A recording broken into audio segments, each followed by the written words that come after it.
who has progressed from being a young person needing considerable support from carnies to a young person who is now putting great effort and energy into helping other people. Accompanied on court by Championships referee Denise Parnell, please give a warm centre court welcome to Cyprian Nelson. What a terrific moment for this young man. He's waving to both sides of centre court. Striding out with Denise alongside him in that lovely pink jacket. And to now walk up and shake hands first with Novak.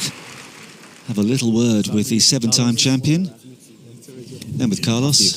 And James Kyotovong will now take charge. We'll do a photo first? No. Okay. So, gentlemen, same form as your previous match. 25 seconds, best of 5 tiebreak sets. 16 playing new ball 7 and 9. Machine calling the net using Hawkeye. Any questions? No questions? No? Okay. Anyone to call? Oh, towel boxes. Green or purple? I don't mind. Okay, we go purple Novak, green Carlos. Any questions? 4 white towels. 4 white towels. Any bananas, anything like that? Not yet. All right. Cyprian. Okay. We've got 10 and we've got championships. So it's 10 or championships? Championships. Championships. okay? Right. And if it's Championships. I receive. Receive? This side is good. Great match. We'll do a photo, yeah. No, photo. So, no, that's it. That way. Yes? Yes. Well, all sorts of things happening there. Requested for bananas. We'll have a couple up here, please. Cyprian is now standing by the net with both players either side. Novak's just put his arm around his shoulder. Denise is there as well. She's now backing off. Another picture. And now I think Cyprian will... Oh no, they want to turn around 180 degrees. More photographers on this near side. Now, where's he going? This is very, very well choreographed. He now moves out of the way, and the two players, they're desperate to get started. They took a picture facing this way, then they had to go back and face the umpire's chair, and finally they've completed the preliminaries, and goodness me, Carlos Alcaraz sped down to his end. He jumped over his baseline. Novak's chosen the royal box end. Cyprian is walking off. He's waving to some friends in the crowd with Denise. But understandably, as the towels now come out, both players requested 4 towels to go to their respective boxes. They are desperate, aren't they, Jill? Just to start hitting the ball, to try and relax, to get themselves ready and focused for the business in hand. They were definitely ready to go. What a nice moment for the young kid. I think just walking out, he looked a little bit nervous, actually, before he walked out into the court. But once he got out there, such a nice moment. And, of course, Novak and Carlos very respectful with everything that was going on. But yeah, I mean, the way Carlos sprinted back down at the baseline so fast, and Novak just a nice, small, light jog, and neither one of them noticing what the other one was up to, but already they're ready to go. Well, you were adamant earlier, Jill, on the breakfast programme. You said as amazing as Novak Djokovic has been to recover from his knee surgery as quickly as he has, to play as well as he has, to reach yet another Wimbledon final, a 10th Wimbledon final. You are backing Carlos Alcaraz. Just remind us why, please. I know, it's amazing because you think of all the records that he's broken already and what he's going for. You would think it's a no-brainer to go for Novak, but we thought that last year too. Everyone thought Novak was going to come through, especially when it went to 5 sets, but Alcaraz came through. I do agree with Barry Cowan when he said it's going to be different tactically. I think we're going to see a much different match from last year. It's going to be interesting to see how much Djokovic comes forward into the net and decides to use that serve and volley, and at what moments he decides to use. I think that's going to be part of the key. But I don't know. I know Alcaraz is very well aware of that, and I just feel like he's going to be up to that task. A reminder of the head-to-head record. This is a 6th encounter. Djokovic leads 3-2, but they've only had one meeting on grass. That was the final 12 months ago, which the Spaniard, of course, won. 1-6, 7-6, 6-1, 3-6, 6-4. Their most recent encounter was at the ATP Finals at the end of last year, played on a hard court in the semi-finals. On that afternoon, Djokovic was the main man. He won 6-3, 6-2. And just in terms of their route to the final, well, of course, Novak played one less match because of the unfortunate injury that forced Alex de Minaur to withdraw ahead of their quarter-final. So he's been on court for a total of 12 hours and 54 minutes. He saw off the qualifier Vit Kopriva, then the British wildcard Jacob Fernley, who actually played really well, a match that lasted 3 hours, Alexei Popyrin, then Holger Rune in the match that produced a little bit of controversy with the crowd going Rune and all that stuff, and Novak telling them what he felt afterwards. And Lorenzo Musetti was his victim in the semi-finals, a 2 hour 48-minute match. Musetti played well, but he simply had no answer to the incredible returning more than anything else from the Serb, who I think can justifiably be called the greatest returner of all time, along with all the other accolades that have come his way. For Alcaraz, 17 hours and 6 minutes. Qualifier for him in the first round, Mark Laal of Estonia, the man with the pineapple on his head, but he'll be remembered for his fine tennis as well. Then Alexander Vukic, Francis Tiafoe pushed him hard. So did Ugo Humbert. He was a set and a breakdown to Tommy Paul as well.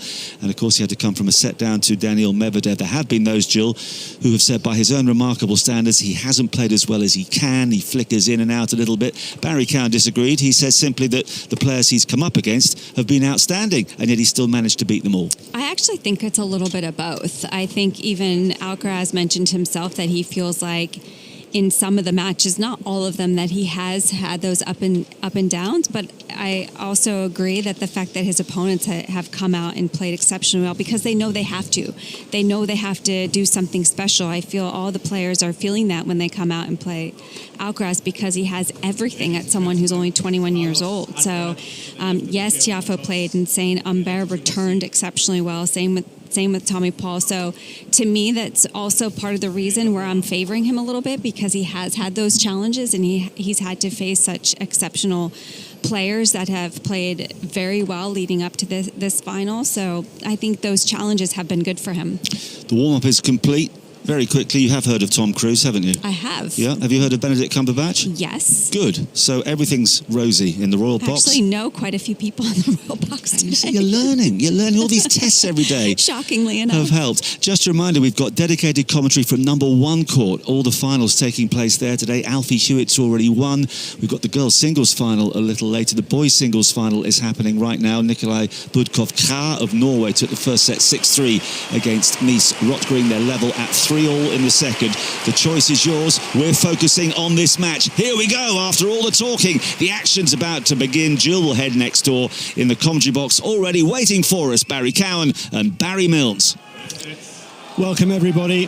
The 137th staging of the Men's Singles Championship final here to get underway with Novak Djokovic to serve from the Royal Box end towards the defending champion, Carlos Alcaraz, the man who beat him in 5 sets last year so memorably. He returns deep down the middle with the first point underway. The rally of backhands. Now the forehand switch from Alcaraz across court from Djokovic on the run that goes wide. It's going to be good, this one. That was a good start from Alcaraz, forcing the error into Djokovic's forehand. The 56th staging of the championships in the Open era. A certain gentleman, Rod Laver, up in the box. He was the first winner in the Open era, beating fellow Aussie Tony Roach back in '68. I wonder what he makes of these modern warriors of the sport. Outstanding champions both. One pretty young, one, well, in his latter years as a player, and yet still so strong. Djokovic to serve again. Return in the net off the forehand from Alcaraz. Yeah, it's a confidence booster for Djokovic. He went big with that second serve, 140 miles per hour. How many times have we said that about Novak's second serve, especially into the forehand side? Both men have adopted a fair amount of serve and volley through the course of their runs to this final. Djokovic on 45 occasions has won with a serve volley. Only 7 times has he failed with it. Not quite so successful, Alcaraz, but still a significant amount. But he's looking to return strongly and gets the luckiest drip cord shot there because it hit the net hard and then just dropped over on the other side for a dead winner. 15-30, it's a glimmer already of half an opening perhaps for the Spaniard.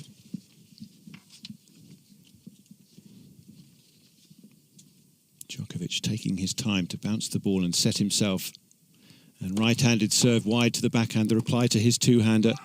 Big drive forehand from Alcaraz. He lit that one up, but he put too much force, not enough top on it, and it went driving through beyond the baseline. Jill joining us in the commentary box, and we're crammed in here, as is the crowd. It is absolutely packed, not a spare seat to be had. The sound of that ball being buzzed about, bounced about, but the serve was good from Djokovic. Yeah, make a first serve, that will help. Interestingly, he only hit 2 aces last year in that final. Incredible, over 5 sets.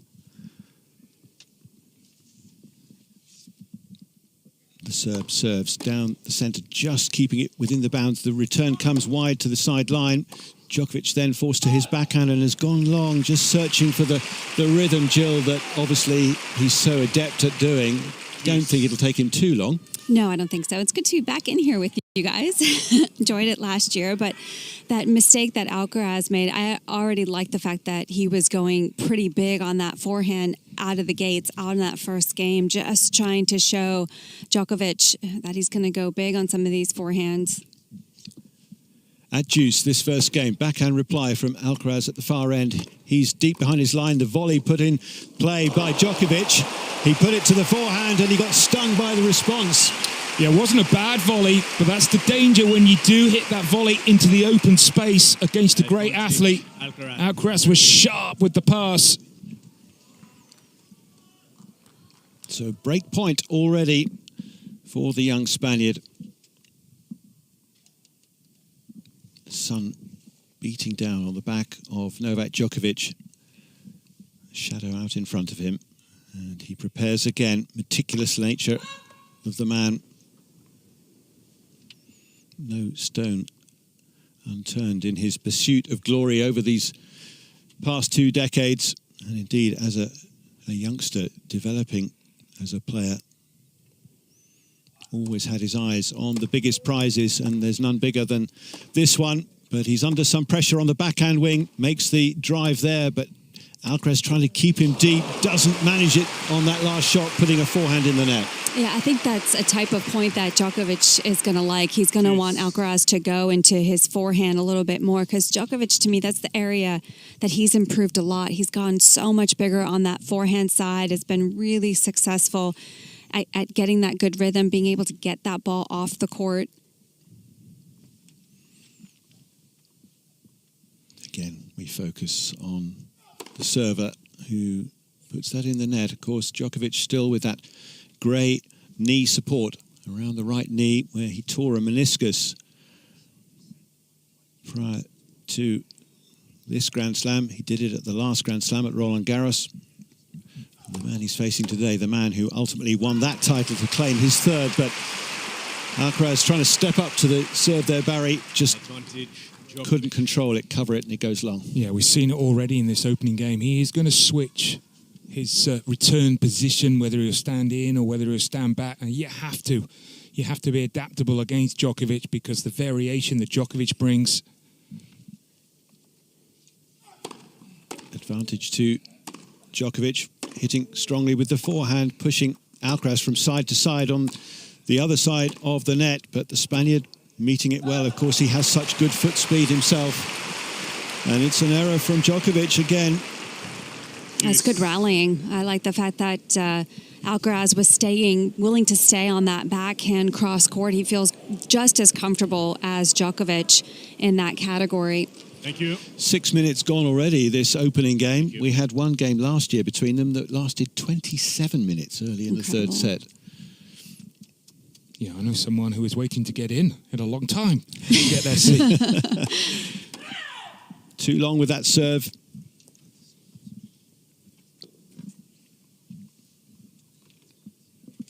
Bounces the ball with the racket then with the left hand. White wristbands around both forearms. Closely cropped hair of Djokovic. And the pass is cut past him. Such a fine line, but how brilliant that was from Alcaraz. You said the return position, he was deep for this one, and he pings it past the server as Djokovic came in for some serve and volley. Yeah, and that is the advantage because he's that far back. He would have seen Djokovic come forward. What a return that was from Alcaraz. Again, facing break point, the second of this final. Spaniard stock still, now jogging on his toes. Punches the return, but it's long. And Djokovic coming in again. Old school, but the right way. I love it. I do too. Love it. I love that he did it again right away. I mean, he Doesn't just it send a message? Even if he hadn't won that point, Yep. it sends a message. I'm not afraid to try it Because again. he just got past, and then, yeah, exactly. Not afraid to come do it right away. Already an engrossing matchup between these two. It's a battle of minds as well as bodies and technical abilities. Missed the first serve though, 126 miles per hour. And he's taking a little longer to get himself perfectly set to hit this one. He does to the forehand. The return sharply to his forehand. He goes up the line. Slice backhand from Alcaraz. It's fairly short. It allows Djokovic to step forward and drive the backhand up the line. I don't mind that play from Alcaraz, that short slice. It just didn't have enough on it. It just floated up there for Djokovic. You know he loves that backhand down the line, strikes that so well.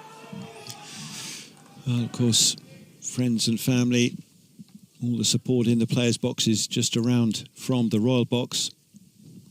Had a close-up view of Jelena, Novak's wife, and his young son Stefan, his young daughter Tara.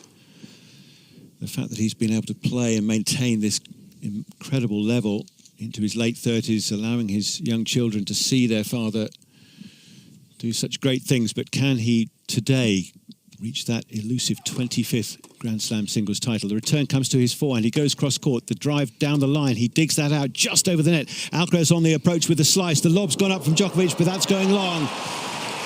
Brilliant pressure applied by the Spaniard there.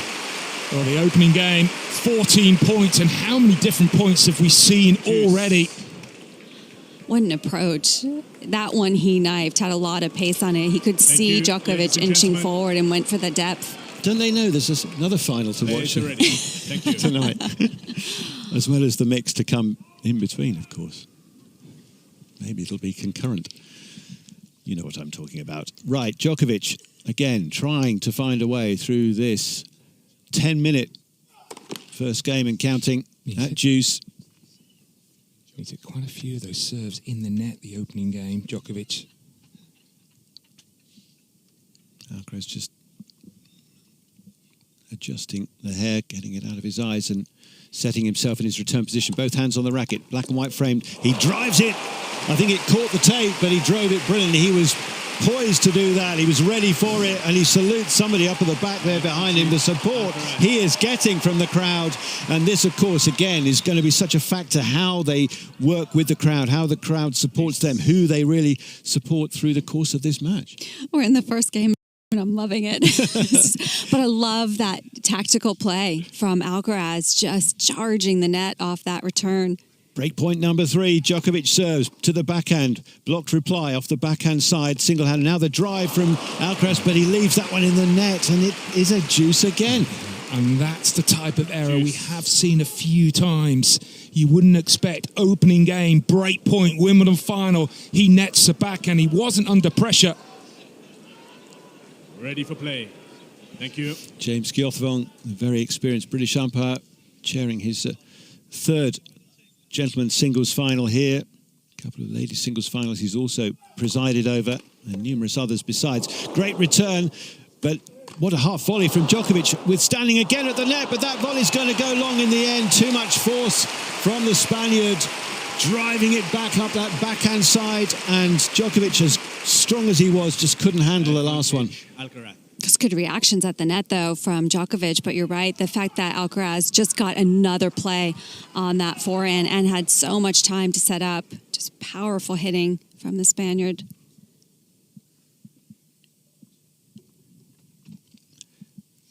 And again, after all the excitement An explosive moment, that rally, the hush, and then the serve at the next point to the backhand. It comes back over, but Djokovic has a simple forehand put away from close to the net and puts it back behind Alcaraz. And it's back to Juice again. Since 9 o'clock, we've talked about what we hope and what we expect. It's even better than what we were discussing. It's only the opening game. This is unbelievable. I think back to last year, the nervous start that Alcaraz made in his first Wimbledon final. But this time, this heavyweight contest in the sport, and on such a stage with such an audience worldwide, not just gathered here, the lucky few thousand, but the millions worldwide listening and watching and wondering, where is this going to ultimately go? We're still wondering where this first game is going to go as they rally again from deep. Forehand to the backhand of Alcaraz. He goes cross-court. The drive from Djokovic is deep up the line, but there's the Spaniard to meet it. Now he's got to charge across. He slides to a backhand slice, and Djokovic coming forward had the volley to put away, but has put it in the net. He set up the point beautifully. Again, it was the backhand down the line. Created the opportunity. Just think he was probably caught in two minds about what type of volley he should hit, whether he should go for the drop volley or the one that goes deep. Alcaraz. That's the pressure Alcaraz puts on you with his speed, and so many options go through your head. You start to wonder where he is in the court. It's pretty off-pace slice as well, and that's challenging to bring your own pace to that volley. So the 20th point of this final. Will this decide the first game? Another break point blocked back by Alcaraz off his forehand. And Djokovic has hit wide with his next shot into the tram lines. And it is a break after 14 minutes. We have one game done. Just the 14, Barry. We have a long way to go. We're going to be sitting here for a while. Wow, what a game. But even I was thinking, just even if Djokovic won that game, how hard he had to work throughout that game already. The pressure in that first game of what you have to expect when you're serving. But do you remember the great Nadal Djokovic rivalries? Often it would take so much to break that then you would have an immediate break back. So that will be interesting whether that is something that develops in this match. Djokovic last year, an emotional speech as runner-up, paying great credit to the young Spaniard. He turned and said to him, well, I knew to expect that you were always going to be tough on the hard courts and on the clay. I didn't expect it on the grass, and now I know. And he already knows in this final again that he's going to have his hands absolutely full. If he is to get the better of the Spaniard, he has won their last two encounters, but can he beat him here for his 8th Wimbledon title to match the number that Roger Federer has currently out in front in that regard? But the Spaniard now serving for the first time and underway, goes to the backhand of Djokovic. That's strung up the line from him though, and then he pummels a forehand winner. He was right on top of that. That was classic Djokovic. And that's what he wants. He wants to be able to stretch Alcaraz on the forehand and have him lift that forehand a little bit so he can get aggressive on the forehand. That's the type of play that Djokovic is looking for. The Spaniard making his selection of which tennis balls to keep hold of. One in his pocket, or a couple perhaps. Another one in hand. Djokovic sets himself, both hands on the racket, 2 meters behind. He hops up. Makes an attempt on that return, but there was enough force on it to his forehand and it angled away out of play. Yeah, it's a great first serve. Hit the target down the middle, did Alcaraz.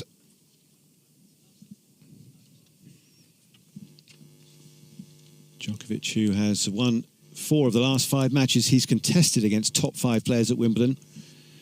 He's only lost to one of them, being that final last year. But Alcaraz quickly inside the baseline to pummel away a winner. 13. And it's a brutal forehand that he hits, that angle as well.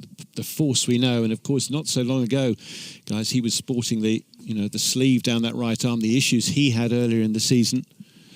But that has been cast aside. There's full force now. He feels he can really unleash with that immense shot, just part of one of the many facets of his multifaceted game. And a big serve there. That's 136. I think that's the biggest, fastest of the tournament. I think it was 135. Well, to say that the adrenaline is coursing through their veins is a bit of an understatement. You'd expect that, and he's certainly brought it with great heat on that last serve. This one not as quick, not deliberately not so. He was trying to shape that one away out of Djokovic's reach, but he's hit beyond the service box. Djokovic just settling now behind the baseline at the far end. On this sunny afternoon, he goes back to the two-hander. Alcaraz a bit off balance, but made it back, and then Djokovic has misguided that backhand up the line, and that's a much quicker hold of serve for Alcaraz after breaking through in the opening game. I actually thought Djokovic was maybe going to hit and come in off that one. I wouldn't be surprised if we maybe see him incorporate that, but already Djokovic going a little bit bigger on the backhand. Yeah, he hasn't had anything to show in terms of the games, but he's made quite a lot of statements about what he feels is the way he wants to play this match. So Djokovic having to get in another serve if he can. He does, and the reply doesn't come back on that one. Wiping his brow with one of those white wristbands. Looks up to check the Sutton's position, because now from the far end he'll be looking up towards it. As he tosses the ball and serves, he comes in with another volley, puts it into the corner, but he doesn't put it away. And Alcaraz speeding across, passes him with the forehand. Yeah, again, it's an average volley. Might work against a lower-ranked player, but not against the speed of Alcaraz. Again, giving him that forehand pass on the run. There are a few gentlemen up in the royal box who could certainly teach him a thing or two about how to do that bit better. It certainly needed to be better than it was then, but this serve is good. He's got a short ball to go into the backhand wing. Now this volley, he's put wide. Well, he obviously looked a little flustered there, trying to deal with that. And this 15-30. is becoming a really tricky first part of this match for the 7 times former champion. It almost looked like for a moment he was going to go for the short volley and then changed his mind in the middle of the decision-making on that volley. 37 years of age, playing in his 37th Grand Slam singles final. He has won 12 majors since he turned 30, so half of his total tally have come since then, but under pressure already. Backhand to his second serve. Return, he goes across the court with his two-hander, drives it again with good shape, and that's a bit of a reach by Alcaraz that time, hitting long. I don't know if he needed to change direction on that, because he just kind of guided that ball down the line, trying to push Djokovic on the forehand, but Alcaraz has been comfortable on that backhand cross court, maybe just trying to catch Novak by surprise. Yes, amongst the great volleyers I was sort of referencing just now up in the royal box, Stefan Edberg, champion here a couple of times, Jan Kodeš, a champion, Rod Laver, of course. And although Ken Rosewall never won this title, 4 final, he was such a great one at the net as well. From the back of the court, though, Alcaraz from deep tries to whip up the back of a forehand, leaves it in the net. Yeah, well, time will tell in the remainder of this first set, but a couple of loose errors, and Djokovic is so good at breaking, so don't take it for granted. Just if you got the one break, missed a bit of an opportunity the last couple of points, Alcaraz. Love 2, 40-30. Djokovic serves and aces. And then a big cheer goes up as he gets his second ace to give him a first game, and his young son Stefan standing in the player's box, seeing dad doing the business there. But it's Alcaraz at the moment leading 2-1 with a break. Whew. Actually, after the third game, it's good for the players to just sit down, because it's been a whirlwind 21 minutes. There's no breathing space for the players, because it's just you change ends straight away. So what a beginning it's been, Barry and Jill. It has been, absolutely engrossing from the first point, and such a long opening game. It just draws you in, and all the facets of it, the different things that they've used already, the serve and volley, the net play, the lack of some good volleying that was perhaps costly for Djokovic ultimately, but perhaps missed opportunities, as you were just saying there, in that last game for Alcaraz to actually impose himself even more. Please. Thank you. This is fun. Oh, just Everything what we'd we hope. expected, yeah. And after a day yesterday, which has to be one of the best days we've had, you know, of finals in succession. Every final had great quality to it, great drama and excitement. Well, we've already got it in spades in this one.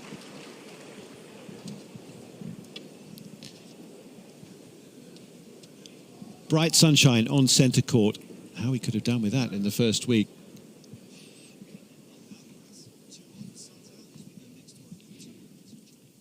Alcaraz just checking the position of the sun as he now serves for the first time from that far end. Looks up towards the big yellow sphere, hits the yellow sphere in his hand well, and then puts in a little drop shot, the first use of that. It's another area of this match. You're thinking, when is he going to adopt that? Because he is so adept at doing so.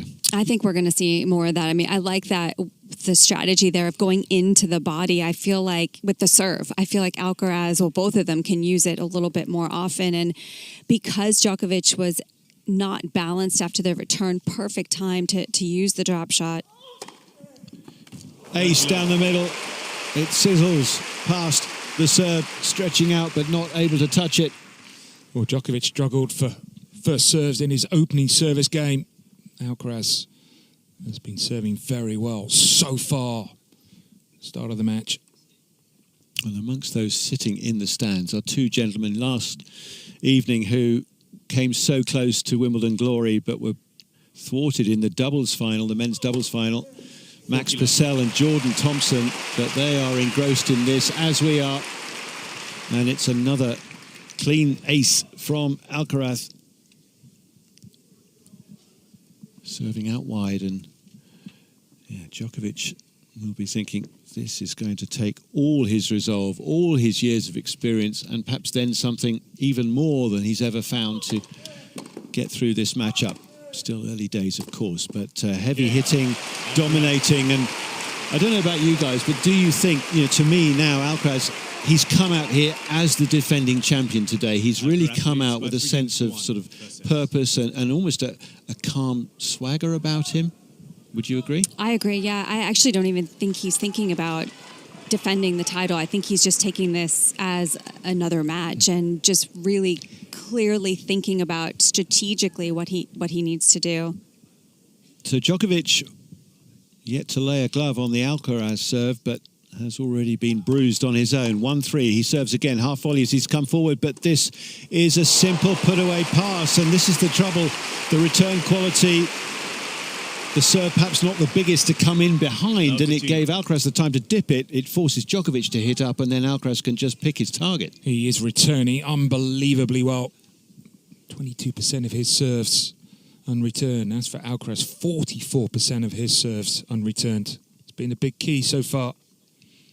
1-3, love 15. Djokovic serving body serve. Yeah, that's another area he perhaps is going to have to make use of, but it was too far, so he's got to go with a second serve now. Alcaraz stepping back, so he's looking, I think, to go for a big cut. No, in fact, he's then run up at the return, and he's rushed Djokovic. That was smart again. Wow, he did that so fast. I mean, he really wanted Djokovic to see his court position Going very back, far back. And he's so quick that he can wait for a longer period of time before he just runs and jumps up on that second serve return. That wasn't a saber sneak attack by Roger. That was close. And it got the applause of his coach and mentor, Juan Carlos Ferrero, former world #1 himself. Return to the backhand. That's a clever play, though, by Djokovic, putting it back behind the Spaniard, who had to kind of spin in the air to try and recover that, but couldn't. I do feel, Joe, I don't know if you agree, I do think that Djokovic is hitting the ball clean from the back. I do, yeah, I agree. I think he's hitting it very clean. I feel like Alcaraz is throwing in a ton of variety right now, throwing in those angles, and Djokovic sometimes expecting that big forehand. 15-30, make that 30 all. One more ace. And the many supporters of the Serb relieved to see him producing that. If he can just settle on his service games now, get through this one with more comfort again than that very first one, then that's part of the foundation he'll look to put into this great final.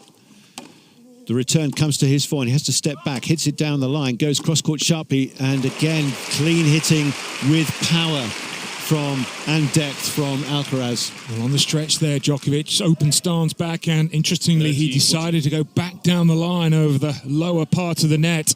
Excuse me, higher part of the net. I'm surprised he didn't go cross-court. It's more of the percentage play, but maybe that's just the respect of Alcaraz. Just to suddenly stand stock still behind the baseline in front of the royal box. Djokovic tries to think clearly and serve cleanly, but it doesn't happen. It goes off the net and long, and some of his body language, just hints of negativity and frustration. This is not going according to his plan at the moment. 30-40, and he's double faulted, and that is a double break to the young Spaniard's delight. Taking charge now of this opening set and leading 4-1. Alcaraz leads by 4-1, first set.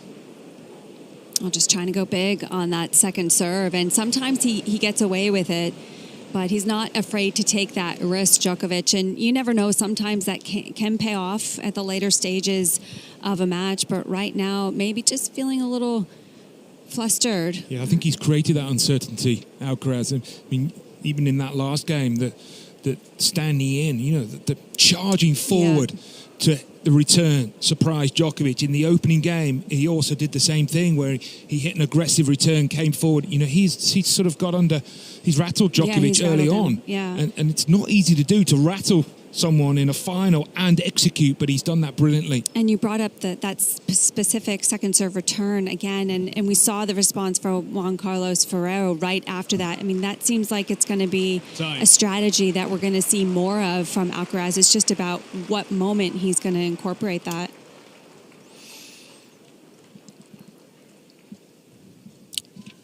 So it is Carlos Alcaraz, the third seed in the draw, against the number 2 Novak Djokovic, but it's certainly going the Spaniard's way at this stage. 29 minutes gone. He looks up and will serve from the royal box end now. 1-4, serving down the middle. Return comes to the forehand. He flicks that to the baseline, then has to use the two-hander off the Djokovic drive from that side, and a final forehand from Alcaraz that has gone long. Still feel that's the play for Djokovic, trying to go big into the forehand, rush him, force the error.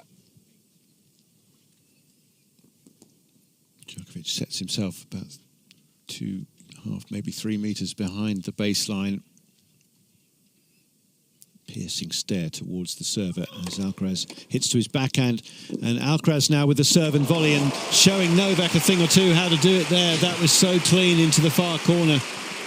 And so well placed. I mean, it was kind of a similar volley, but Alcaraz just placed it a lot better right into the corner. It still wasn't a knife volley, had that floatiness about him, but just so accurate.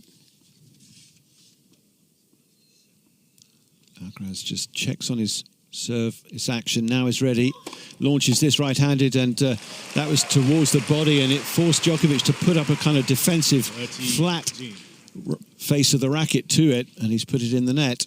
Some of the best serving of the whole tournament for Alcaraz. He's only missed 2 first serves so far, 10 of 12, and he's won 9 of those 10 points on the first serve. Amazing.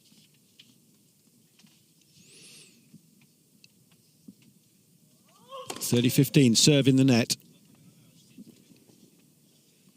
Can Djokovic find one of his great returns, one of the greatest we've ever seen in that respect? But it's body. He goes strongly to the backhand, using the two-hander again. Very clean hit from him. Now he switches to the forehand. Back it comes off the forehand, and it's a poor forehand from Alcaraz into the net. Mistiming it. He was again going for that forehand short angle off the court, but more from the center of the court. And that's difficult to do. Interesting, we haven't seen, besides that one huge forehand in the first game Alcaraz went for that he missed by a ton, we actually haven't seen him unleash on too many of those forehands yet. You know it's coming. Yeah. Serve into the body, good return off the body, and that's a poor attempt at a drop shot. It doesn't have the legs on it. It lands in the middle of the net from Alcaraz, and here's Djokovic with his first break point of this final. Caught a glimpse there of Andre Agassi, who was the champion here back in 1992. It was such a surprise, but the way he beat Goran Ivanisevic in, was it 5 sets that day, was an incredible memory for him, and one of the great returners of his era, if not the greatest of his era in that regard. Djokovic wants one of those returns. He gets it over the net, but the forehand is not put away. Alcaraz, though, can watch it and shepherd that attempted lob by Djokovic into the tram lines. Yeah, and Alcaraz had an easy shot. It was like a penalty taker deciding to go hard down the middle. Might be seeing some of those tonight.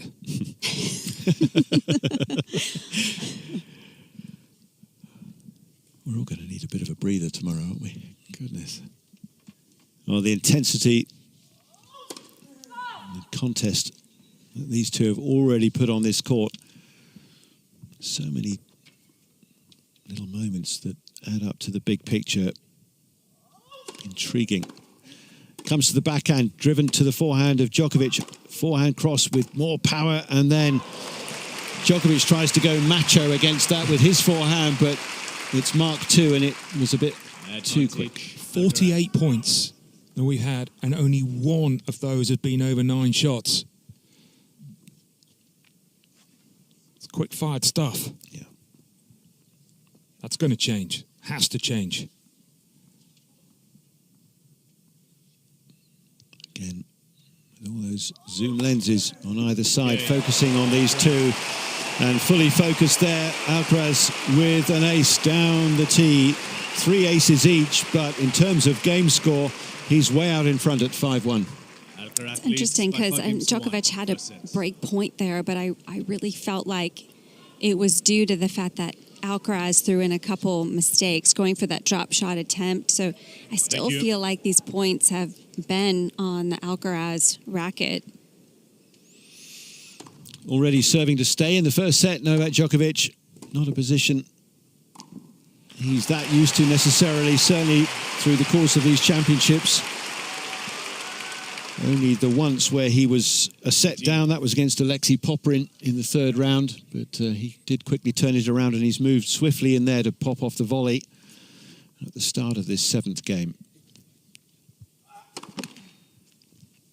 Another serve, though, into the net. His percentage of first serves is at 64% compared to the Spaniard's 76%. And he's only winning just over 50% behind the first serve, which is very low indeed.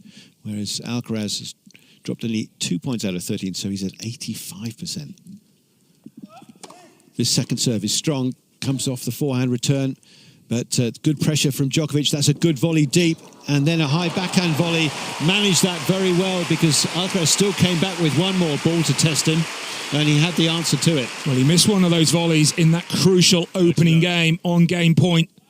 There, it was much more difficult, but he played it brilliantly, Djokovic.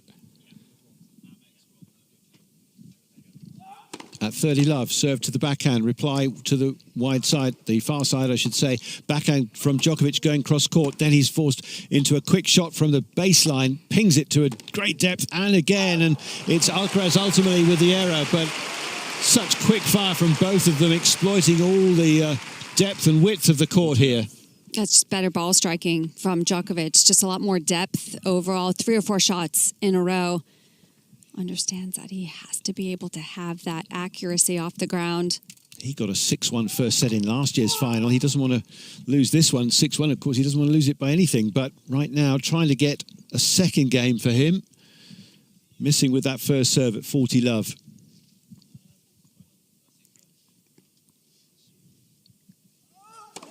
This serve to the two-hander, and that's in the net from the Spaniard. Didn't quite have the right, perhaps, balanced position on that attempted drive. So the set continues with Alcaraz now ahead 5-2. Alcaraz leads by 5-2, first set. Yeah, the longest rally that we had. 10 shots a couple of points ago. And Djokovic, I think that was an important game for him. In the context of this opening set, it's unlikely he'll get anything from it, but I think just a game where he's just hitting a few more balls, because it's just been sort of a whirlwind opening set. I mean, we had the intense opening game, but there's been very few rallies, so not really able to get the rhythm. Yep. I think that's exactly right. I think Djokovic is going to want to have those longer rallies. I mean, already that was maybe just the second or third longer rally they've had, and that's just going to make him more comfortable. I mean, that was the hardest that he's hit throughout this match as well. There's that 1 point, and I think he's going to have to do that consistently, and he can. He's capable of it, of course. Djokovic, who coming into this final had been broken just 5 times, albeit he played one less match than his opponent because Alex de Minaur so sadly had to pull out with that injury before he was due to take on the Serb. But having been broken just the 5 times by the other opponents, now already 2 breaks adrift here at the hands of the defending champion, who will be serving for this first set from the far end with new balls.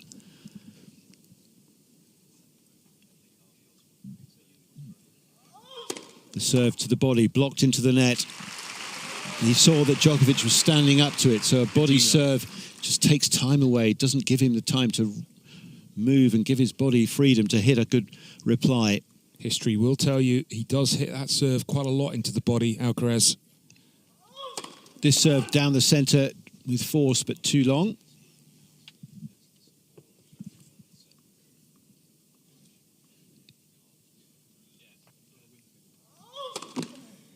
And a serve that then goes hard off the tape and beyond the service box. So a first double fault for him.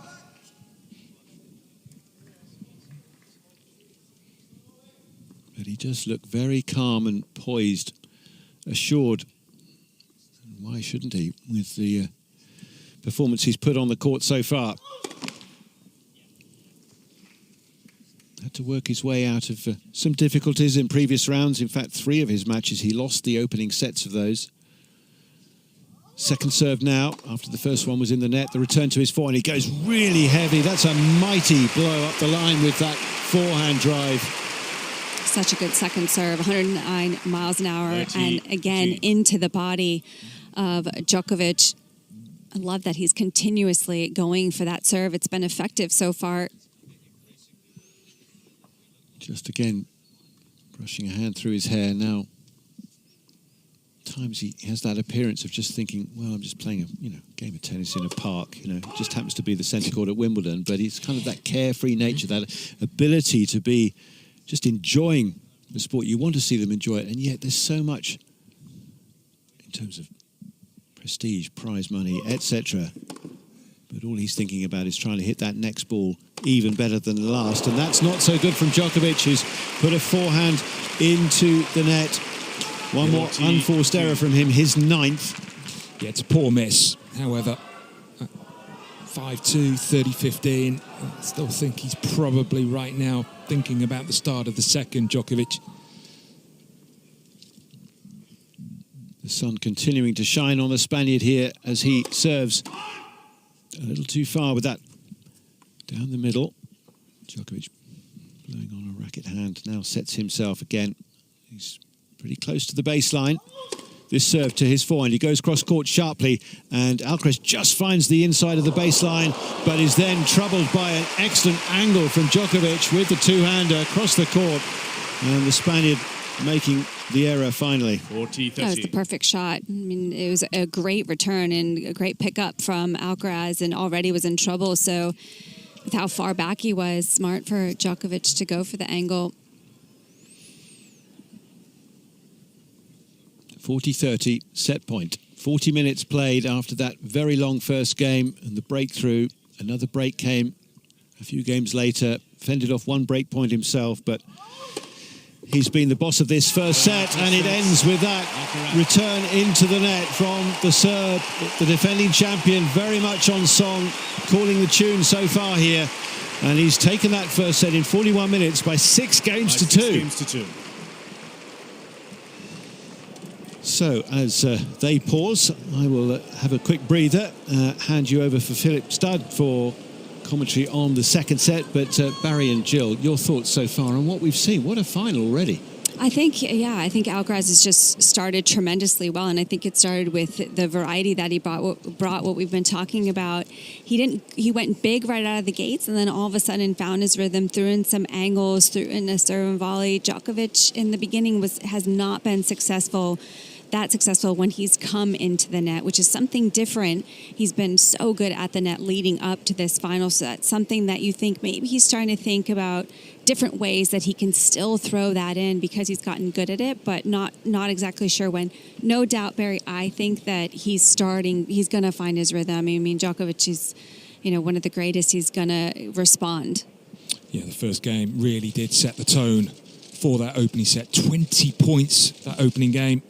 I mean, he had a break point in the opening game last year. Alcaraz, he didn't break. He then got broken, of course, and it turned out to be a slow start for Alcaraz, but he recovered. But I mean, do that you feel first like game, this is how has Alcaraz been different in this start than last year? I think we've seen more variety. Yeah, I mean, he threw everything at Djokovic in that opening game, all different types of strategy. I think that's what contributed to that double fault for Djokovic to lose his second service game. And I think the way he's been passing Djokovic at the net, I mean, that's too, also he's key, ready. wasn't it? In that first set, we've talked about Djokovic's net play, but he actually only won 4 of 12 at the net in that first set. Second set. Welcome, Phil. Hey, Phil. Good afternoon. Djokovic to serve. Still reeling from the shock of the sunshine. Thank you. Well, what a change from 12 months ago when Novak Djokovic raced through the opening set against a visibly nervous Carlos Alcaraz. We know how that turned around. And Djokovic needs his own turnaround here. He's got problems to solve. From the royal box end, he serves at the start of this second set, won by Alcaraz with plenty to spare. 6-2 after that marathon opening game, where he made the breakthrough and never really looked back. Djokovic had one sniff at getting one of the breaks back. It wasn't to be. He's looked a little out of sorts. Alcaraz has looked immaculate thus far. Forehand up the line from the 7 times Wimbledon champion. Backhand from Alcaraz down the line with a lot of pace, and that rushed Djokovic into the forehand error. Well, Djokovic's first couple of shots in that point was almost saying, I'm just going to keep the ball in, and then it was an injection of pace from Alcaraz. Such a good backhand down the line. Love 15. The man chasing a record-breaking 25 Grand Slam titles. That feels like some way off at the moment, but there's still a long, long way to go. As he hits the baseline, does he know? The forehand is just long, and immediately Djokovic back under pressure on serve at love 30. That's interesting, those 2 forehands. I feel Djokovic intentionally trying to hit the heavier forehand down the line, maybe trying to get it up above the shoulders on the backhand of Alcaraz, just trying to incorporate something different. And if Alcaraz could break through here, well, he'd have a stranglehold on proceedings. And you just get the feeling as Alcaraz goes long on the return that his performances so far, guys, in this tournament have been mercurial, haven't they? He's been flat at times, but then when he's needed to deliver against players playing very well, he's found that level that he can find. It's almost as though he's come out today knowing, I can't afford to be flat against this guy. I've got to be right on it from the get-go. And this has been the best start that we've seen from Alcaraz throughout this tournament. And that's why he's in the box seat at the moment. Big forehand cross-court from him. Again, he's rushing Djokovic, who's on the move at the baseline, on the stretch, and missing the forehand for 15-40. Bullying Djokovic. Do you feel he's tried to rein it in here, Djokovic, almost to say, I don't want to make any errors, but Alcaraz just punishing him. The youngest player in the Open era to win 3 men's singles titles at 3 different Grand Slams. He's only 21, Alcaraz. He's already completed the Surface Slam, of course. And he's done it in 7 less Grand Slams than the great Rafael Nadal, and before him, Jimmy Connors were able to achieve it. That is a measure of what he's achieved in this game already. And now looking to retain his Wimbledon title, and what a start he's made. Djokovic is under extreme pressure, having lost the first set 6-2, 15-40 down at the start of the second. That's a good serve. Block return from Alcaraz. Forehand cross-court from Djokovic, who tries to play the volley, but it catches the top of the net. And Carlos Alcaraz at the moment looks irresistible. He is so sharp.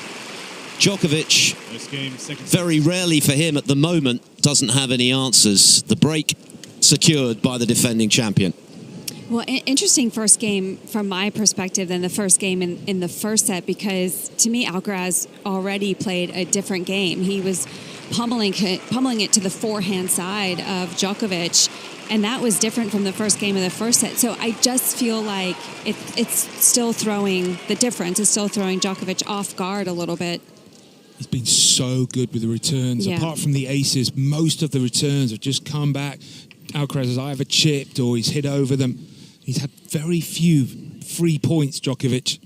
And the knowledge that he's got that he can beat Djokovic on this court in a final, which of course he didn't have 12 months ago when Djokovic was the favourite. He knows what it takes to get the better of the great man, and he's looking to replicate that achievement today, and what a start he's made. Set up, a break up. It's a let. Alcaraz now from the royal box end. And it's a double fault from the Spaniard. Wow, he's human. Mistakes have been few and far between, as we've mentioned. He's had his struggles at times in this tournament against players who have been at times lights out, the likes of Francis Tiafoe, who led by 2-1. Tommy Paul, who took the first set, was playing brilliantly. And of course, Daniil Medvedev, who changed up his tactics to claim the first set on a tie-break. But each time, Alcaraz backed himself to have the final word, and he surely did. Just got a glimpse of Stefan Edberg, what a player he was on this centre court. Twice a champion, as Djokovic can't make the return, and it's 15-all. He tried to take that one a little bit earlier, Djokovic, but just jumped up on him at the last second. He's just shadowing that backhand stroke of his. Needed it a little bit more in the strike zone. He thought he, at times, hit the ball really well in the first set, but at the beginning of the second, he just looked off it, Djokovic. He's rattled.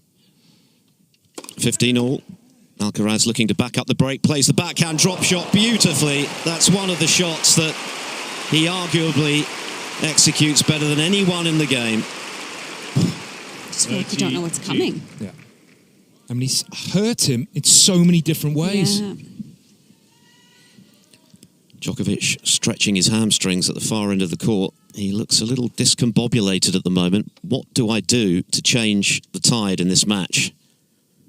Alcaraz at 30-15, serving behind the break. The backhand return is up the line from Djokovic, and it's a winner onto the line from Alcaraz, and that was just a blur over the net. What power he possesses. I mean, it's outrageous ball striking. I mean, he's got the adrenaline rush, but how calm has he been today? Looking to become just the 6th player in the Open era to win both the French and the Wimbledon titles in the same year. Carlos Alcaraz, of course, he beat Zverev in the title match at Roland Garros just a few weeks ago. He's got game points here. He bends the net with his first serve.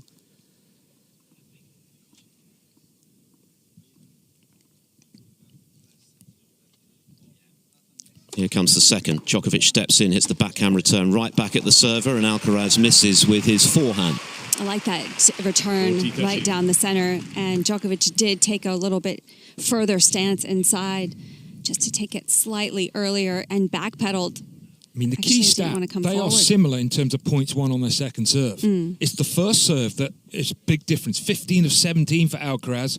Djokovic, 13 of 26. I mean, Djokovic ever 50% on his first serve? Never. And he was brilliant, wasn't he, against Musetti on serve and indeed on return. Is challenging the call on the left centre service line.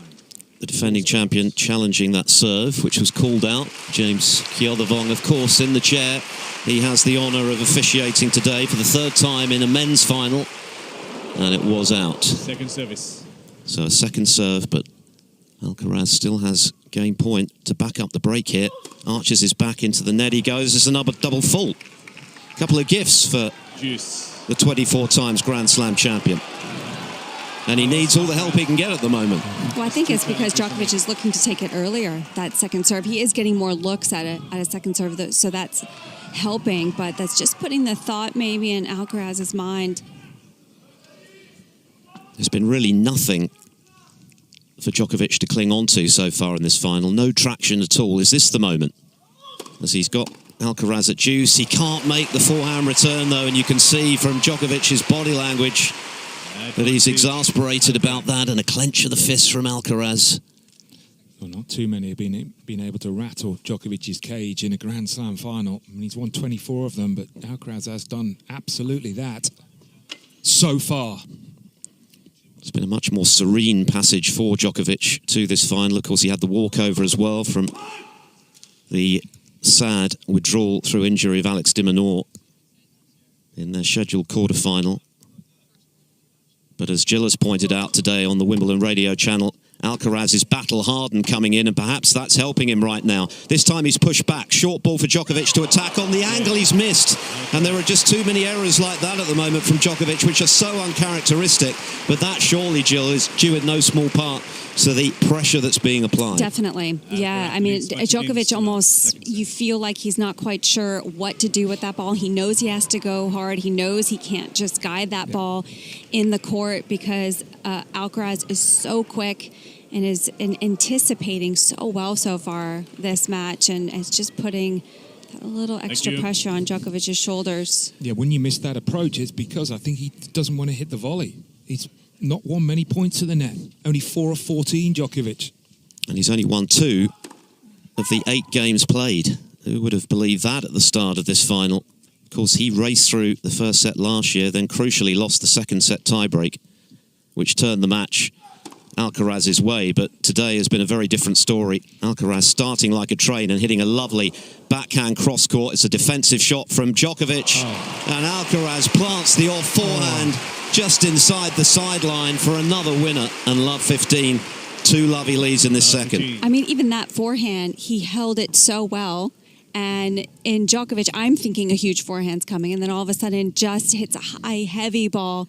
Just everything's so different. He's throwing so much stuff at Djokovic right now.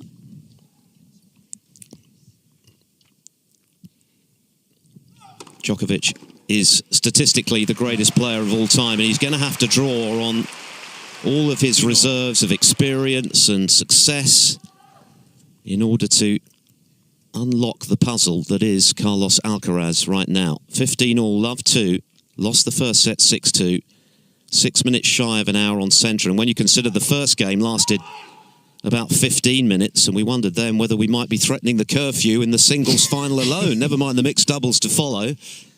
Now it's beginning to feel like this could be a pretty clinical job done with something to spare for Carlos Alcaraz. But it is still, of course, a long way to go. And now it's Djokovic who's conscious of the need to make a big second serve who misses. 15-30. Second double fault of the match there from Djokovic. For me, it's more the first serve. He needs to try and get that number up of points won on the first serve. He's in a world of trouble at the moment. And how often have you said that about Djokovic on this centre court down the years? Going for a record-equaling 8th title, of course, to tie Roger Federer's tally, and happy for once to see an attempted pass land wide from the Spaniard. I mean, we weren't sure. I thought Djokovic was in trouble on that ball because he covered it so well, and you're just expecting now Alcaraz to get that ball by him. It was good depth on the approach, though. It's been a very un-Djokovic-like year, of course. It's been a troubled year for him. Not a single title, not even a final before this Wimbledon run. Of course, he got hit on the head by a water bottle in Rome, which fell out of a spectator's rucksack before he lost heavily to Bilo. And then, of course, in the 4th round of the French, he suffered that meniscus tear to his right knee, which at the time seemed likely to put him out of this championship. And yet here he is in the title match, dreaming of that 8th title, and winning this exchange with Alcaraz overcooking his forehand. It's interesting when that rally started, my first thought is this is what Djokovic wants. He wants to at least be able to get some of this rhythm. That was one of the few times he's gotten sort of the same ball from Alcaraz. The relative comfort of a game point on serve for Djokovic right now at 40-30. He's missed the first, it's long. Just needs a foothold of some sort here just to restore a bit of equilibrium, which has been seriously derailed by the quality of Alcaraz's tennis so far in this men's final. On the final day of the championships, the drop shot from Djokovic is a great one. Really nicely controlled on the backhand, and as fleet of foot as Alcaraz is, not even he could reach that. And so Djokovic holds But it's Alcaraz in charge, leading by a set and 2-1 with a break in the second. Alcaraz leads by 2-1. Second set by 1 set to love. Well, he might have thought at the start of the match, I want to play a few drop shots, but he hasn't had any time to play any drop shots. For the first time, Alcaraz sort of held back on one of his ground shots for Djokovic. At the moment, you just got to try and take what you can. And, as long as he's in this set, and there may be the chance that Alcaraz's level will drop, but at the moment, it doesn't seem like that is going to happen. How Djokovic is looking is interesting to me too, because normally by this stage I felt like we would have seen him chattering him away to the box a little bit, but he's just been pretty on his side of the court. We haven't really seen much from him, and I think he's just sort of in that mindset, like he just, I don't know, you get the sense that he thinks he's going to figure something out. I guess you've got to remain calm. Not easy to do, because he's not going to figure it out if he gets all frustrated. But that sometimes fuels him. Remember, we were talking about this more when he, when something gets under his skin a little bit. I just feel like maybe he thinks he's going to find a way. Not a spare green seat inside this iconic centre court, and not a blade of grass to be seen on the hill. It's a sea of humanity out there, and they're absolutely glued to the big screen and the drama here in the men's final. But at the moment, Carlos Alcaraz completely on top, leading as he is by a set and a break, 2-1. Alcaraz from the far end serves to the forehand of Djokovic, who finds the net. Yeah, interesting there on that return. I mean, Djokovic is the absolute master at hitting that first serve return down the middle, but again, he just tried to go down the line. So again, it's another occasion that Alcaraz is forcing Djokovic to make those errors. Emma Raducanu among those watching on today. Of course, she had a terrific run to the 4th round of the championships this year. Good to see her playing nicely again. Deep slice here from Alcaraz, I should say, up the line, and then Djokovic hitting a backhand down the centre of the court. On the run, though, he can't make the forehand over the high part of the net, and again, Alcaraz outlasting Djokovic. Here's a question, and I don't know the answer. I'm just asking the question. He hasn't beaten a top 10 player this year. And is it the first test that the level is just that little bit more, and this is where maybe the lack of 100% fitness is showing? Well, you made that point a few times this morning, Barry. This is a quantum leap, isn't it, in terms of the level that Alcaraz is bringing to the court. Serve volleys, and it's a beautiful volley. That was so difficult because the return against most players, I fancy, would have been too awkward to deal with, right down at his shoelaces, but Alcaraz picked it up as though it was a foot over the net. I feel like I'd rather get asked the question you just asked than you asking me what Djokovic needs to do to win this match. I mean, it's incredible, Alcaraz, right now. That's what he's asking himself. What do I need to do? Well, Djokovic applauded it. It was that good, that volley. That was a great return. It was a spectacularly good volley from Alcaraz. The full arsenal of Alcaraz's shots are on display at the moment, but this time it's Djokovic stepping into a short ball to put away the off forehand. And at the moment, never mind games, it's just points that Djokovic is winning, which is something of a success for him. Yeah, he has better return. Sorry, go ahead, Barry. Yeah, I was going to say, what we all know, and certainly Alcaraz knows, that he can't afford to drop, because if he does, he's playing against someone like Djokovic. I mean, Alcaraz can't afford to drop either. Yeah, that's what I was saying. That's what you're saying, sorry. Exactly an hour of play. It's been all Alcaraz thus far. Plays the drop shot again. This is almost exhibition tennis in the final. We've seen flashes of this from Alcaraz in this tournament, not least the final set against Tommy Paul when he was ridiculous. But to do it in a final against the greatest player of all time by any statistical standards is something else. Absolutely outrageous.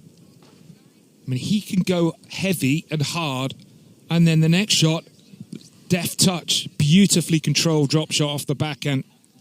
To stay a break in front in set 2. 3-1 he leads, having taken the first set by 6 games to 2. Djokovic has only won 3 games so far and has lost 9. Her Royal Highness, the Princess of Wales, watching on. Great to see her here today, enjoying the action and enjoying the brilliance of the moment of Carlos Alcaraz, and Djokovic just trying to weather the onslaught as he fires an ace down the tee. A cheap point, exactly what he needs right now. Yeah, well, the two things we've been saying Djokovic has been doing so well this tournament is the serve and also his returns. And that's something that he has to be able to sharpen up to get into this match. Blocked return nice and deep from Alcaraz. He's in the rally again. Chips one to the backhand of Djokovic, who leathers it down the line. Alcaraz has it covered, and then Djokovic on the other side finds the sideline. That's more like it from the 7 times champion. That was the Djokovic we're more used to seeing. Two of the biggest shots he's hit so far in this match. He's got to somehow impose his will on this final. At the moment, he's very much the support act. 3 game points to close to 3-2 behind. Serve volleying, and the volley is superb. And again, Alcaraz tries, can't get there. So that's a good finish. One of the most convincing games of the final thus far from Novak Djokovic. But Alcaraz still leading with that break at 3-2 in the second. Second sets, by 1 set to love. Yeah, absolutely agree. And that was an absolutely brilliant volley and confidence builder, and I think he needs that right now, given the difficulties he had, certainly in that opening service game. A couple of serve and volleys, he got nothing from it. When he did come forward with the net play, got nothing from it. These are the areas that he has had a lot of success to reach the final, Djokovic. But I think that last game is the exact reason, Barry, why you were saying Carlos can't afford to drop his level, because that was Djokovic's best game of the match so far. And you do get the sense that he's working things out. And that's why I said, that's why I was surprised he hasn't shown any emotion, because I feel like he's at this stage where, it's just give me time, because he trusts himself and knows he's going to find a higher level. And that's the beauty of best of 5 sets. Yeah. There is more of a chance that you might get that time. Yeah, Djokovic described the 5-set matches as almost like a different sport in the build-up to this final, and he's going to have to play the long game if he to subdue Carlos Alcaraz in this is 10th Wimbledon final, going for a record-equaling 8th title and, of course, a record-breaking 25th Grand Slam title in all. So far, he hasn't been able to lay a glove on the Alcaraz serve, really. That one break point, but he was already a double break behind in the first set, and that came and went rather too quickly for his liking, as Alcaraz from the royal box end misses his first serve down the tee. Second serve to the backhand of Djokovic. Backhand from Alcaraz. Djokovic with the cross-court backhand. Lots of slice on the ball now from Alcaraz as they trade on the angle. Then he chips it down the line, does Alcaraz. Forehand right back at Djokovic, who's maybe beginning to find his mark, but not for long, because again, the depth is perfect from Alcaraz, the winner up the line. Well, I'm sure that's the shot that Djokovic least expected. I mean, outrageous. I feel like that's happened a lot, though. I mean, I feel like Djokovic has maybe felt that quite a few times so far today. Their 6th meeting in all. Djokovic edging a head-to-head 3-2. Their most recent semi-finals of the ATP Tour last year, which was a very comfortable win for Djokovic. Of course, that's over the best of 3 sets, 3-2, on his way to a 7th ATP Tour final and title, I should say. Today, a very different story at the moment. Alcaraz at 15-love, 3-2, still got the break. He's at the net, he plays the volley. Djokovic just about scoops it up on the angle, but it's wide. I mean, this is tennis off the charts. Everywhere. Baseline, serve, net, return. I mean, Djokovic hit a great pass. A great pass. That was not an easy volley. It's at his feet, how he was able to control that from that position.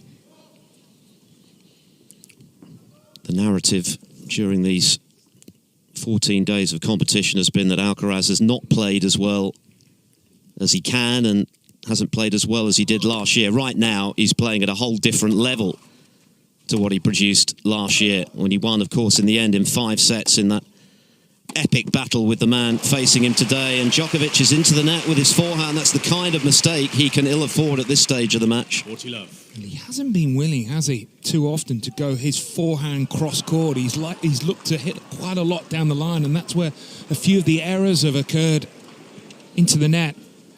15 of them on the forehand.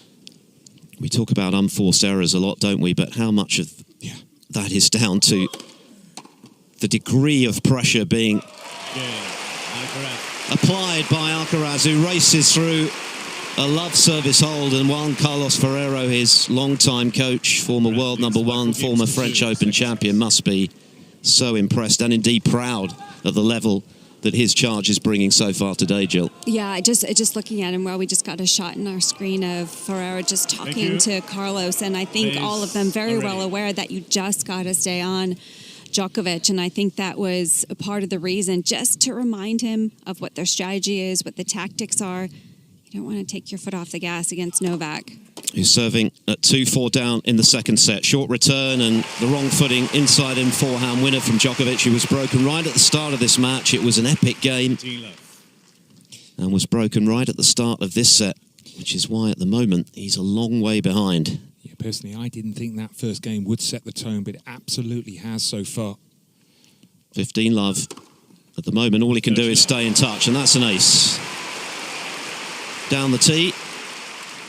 116 mph, but it was perfectly placed. Alcaraz on the stretch couldn't get that.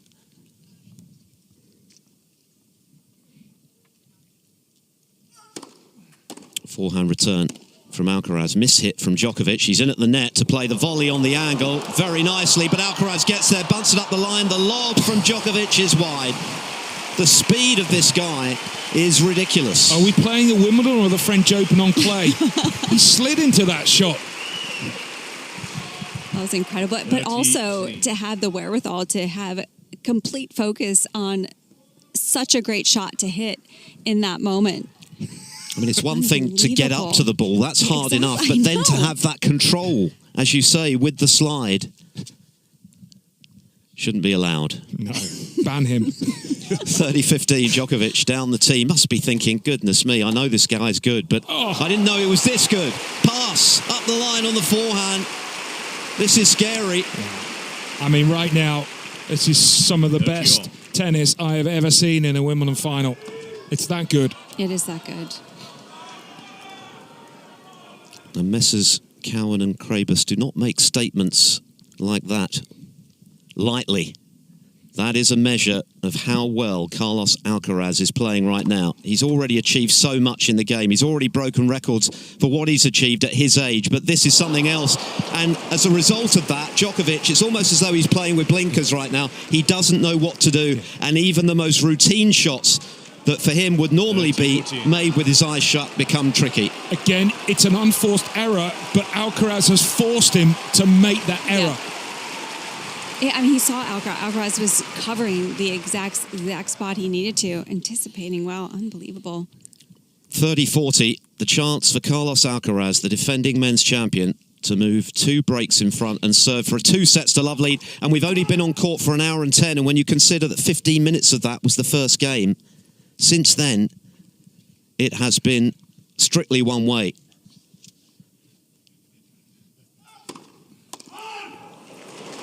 Djokovic is challenging, but it's called out.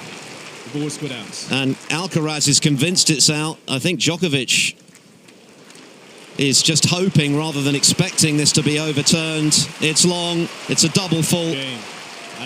And it is 5-2 to Carlos Alcaraz in the second set. At the moment, this is a rout. Alcaraz by a set and 5-2. Novak Djokovic has 2 challenges remaining. Wow. I'm sort of shocked. I know, I'm too.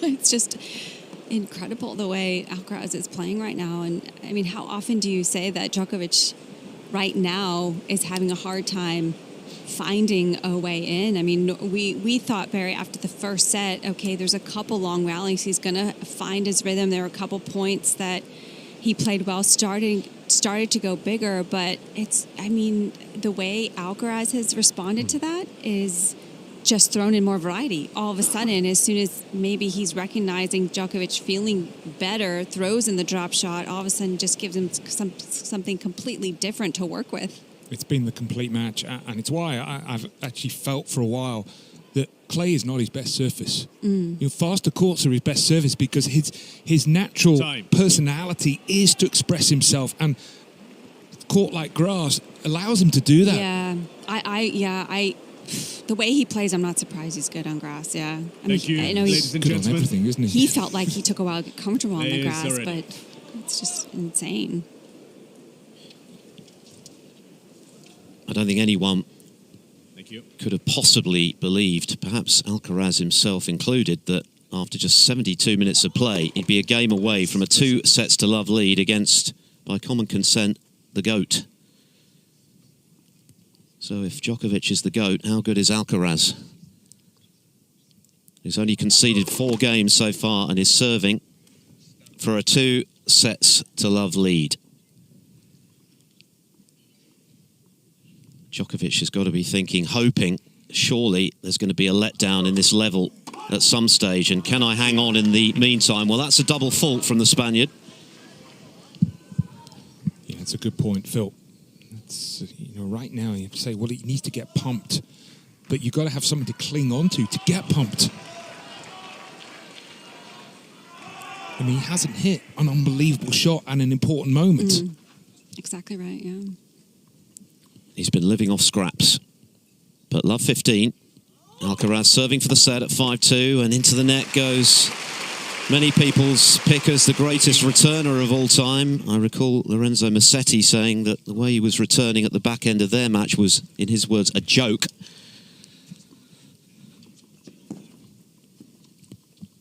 Three points from a 2-sets-to-love lead against the man chasing more history on this centre court, Novak Djokovic. Carlos Alcaraz, who threw in a double fault at the start of this game, but has won the second point, finds the net again on his first serve. Bright sunshine on this final day of the championships. On the stretch, Djokovic can't make the return. Way too much on it. But even on the serve, he's throwing in variety. I mean, that one was a huge kick up on Djokovic. We've seen him try and hit that flat second serve as well, hard into the body. Just really clear thinking from the Spaniard. Under the most intense pressure to be making the right decisions over and over again. Something else. Alcaraz catches the net. Djokovic last year, when he was beaten by the man he's facing, said that he's a fusion of the best of Nadal and Federer and me. And that's being borne out right now. Alcaraz looks irresistible playing as he is at the moment. That's an excellent return on the stretch from Djokovic. Off forehand from him. He darts into the net, plays the backhand volley up the line. The lob from Alcaraz. Djokovic on the angle, puts away the smash. Excellent. A great volley that time from Djokovic. Moved through the volley much better, kept going towards the net on that volley. Was willing to do that, even though not thinking about the next shot, which was really smart. He got Alcaraz out of his mind in that point. Still hope for Djokovic, but of course he's a double break behind once again in this set, just as he was in the first, and he can't make the forehand return on the lunge. Again, Alcaraz delivering a big serve when needed. His serve has been absolutely magnificent. The accuracy. 24 of 28 points won on the first serve against the greatest returner.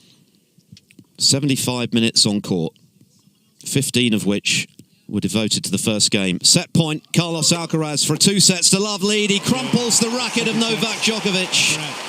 This is a quite extraordinary performance so far. He's 2/3 of the way, Alcaraz, to retaining his title. And he'd be only the 9th man in the Open era to do that and join a pantheon of greats. Laver, Newcombe, Borg, McEnroe, Becker, Sampras, Federer, and of course the man he's facing. He's well on track. He has played superbly. He leads Novak Djokovic 2-sets-to-love, 6-2, 6-2. Well, the first set was great from Alcaraz. I think he raised the bar in the second set. Quite brilliant couple of sets that we have seen. Djokovic clearly not at his best, but I think a lot of that is due to how well Alcaraz has played, and just 75 minutes of intensity. There's been just no dip at all from Novak, from Alcaraz. And that's the other thing I was going to point out, and I'm sure I hope you agree, Barry, is the tremendous focus, because we were talking about, well, some people, you didn't agree, you thought Alcaraz's level has been very good the entire championship. Some people feel like he's maybe had ups and downs, and even previous matches during these 2 weeks. I've seen him look around a little bit more, maybe, but he's so focused right now, and I think he knows he has to be. He's just maybe getting some encouragement from Ferrero and his team, and he just keeps nodding at them. No, he needs to stay on track. He's been in the zone. Absolutely brilliant, and for Djokovic, I don't know what he quickly, please. Thinks he needs to do differently at the beginning of third. I guess just try and hold serve. I think 1 love, 2-1, 3-2. Yeah. Welcome, Barry. Thank you very much, guys. Yes, welcome back. Philip taking a breather for the moment. So here in the hot seat with you on this warm afternoon, and certainly in the firing line, Novak Djokovic, who's been duffed up in the first couple of sets by the brilliance of the young Spaniard, but struggling himself. You feel physically he's not able to move perhaps as he would hope and needed to. Covers across on that forehand side, and Alcaraz puts a forehand into the net. What I will add, though, is you always move better when you're confident. You're always maybe a half a step slow if you're rattled and you just feel like you're under pressure. So it's difficult to know why that is the case, but, Alcaraz has taken him out of his comfort zone. Serve into that backhand wing with strength, with accuracy. And he really does need to just establish himself here in this opening game of the third set somehow, and put the 2 previous sets behind him, out of his mind, and work this now as if it is just a 3-set match that he's got to come through. All 3 sets, of course, but he's done it before in his time. But that doesn't help. Another double fault from him. A 4th one. And overall, the percentages on his serve, winning only 59% behind the first serve and just 43 behind the second. He bounces the ball a couple of times, serves from the roll box end. The return strong, but a little too hot from the young Spaniard, and that goes long. I mean, this will be a good feeling for Djokovic if he can get out of this game quickly. We were saying we know he needs to serve a lot better, but to get some quick return mistakes off, Alcaraz just maybe needs a few more of those points. Down the middle serve, the return on the stretch comes over the net and is put into the corner well by Djokovic, and he gets warm applause for that. 1 game at a time, and the first one of this set goes his way. Yeah, serving with new balls. That was a confident service game. He has, of course, come back from 2 sets to love down to win a major. That was Tsitsipas at the French 3 years ago. However, Tsitsipas has not won a major. Alcaraz has won 3 majors. Indeed. 8 times in his career, he has come from 2 sets to love down to win. But a man who hasn't claimed a title this year. I mean, when was the last time we said that about a Novak Djokovic at this stage of the season? Obviously, he's had his injury issues, but it has been a difficult year so far for him. And it's certainly proving a very difficult final. Already 2 sets adrift, just 80 minutes on the clock. Alcaraz's second serve to the backhand. It's a fault, though, on that serve. His 5th double fault. Only 3 aces from him. But Barry, overall, his percentage is higher. We've seen enough of Djokovic to know that he can turn into Superman at any stage. Well, yes, exactly that. But you get the sense today that Superman is suffering in more ways than one.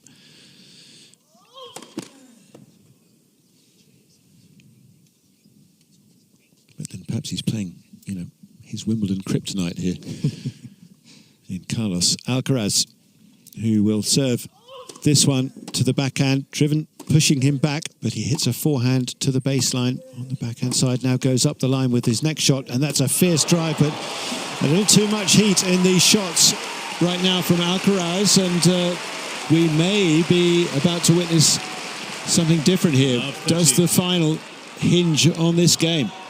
Barry, you were mentioning about the movement. That's the first time we've really seen Djokovic slide to that forehand side, just being willing to do that. That's a good sign for Djokovic. His wife Jelena out of her seat, urging him on. Love 30, love 1 in this second body serve, but fended off well by Djokovic. However, he's not going to cover that. That was too much of a distance to run to on his backhand wing as a crisp winner up the line from the Spaniard. That's why he serves into the body. It gives him that opportunity, and you just don't know which way he's going to go. Is he going to go back cross court, or will he take that forehand on down the line? It was so good from Alcaraz. Thank you. Crowd so involved in this. The Spaniard looks up and serves right into the corner of the box. It seemed, well, there was a big puff of pigment. He must have hit the line beyond the box, and he's not challenged. Ball girl quickly back to her mark now. Behind Djokovic, who makes the reply to the backhand. Going cross-court, now goes to the forehand side. It's back to his forehand. He hits hard, and now Djokovic on the charge. Puts in a little touch volley, but Alcaraz there with that slide and flicks the ball past him for the winner. His movement again. As you said in that last set, Barry, the way he's sliding as if he's at Roland Garros.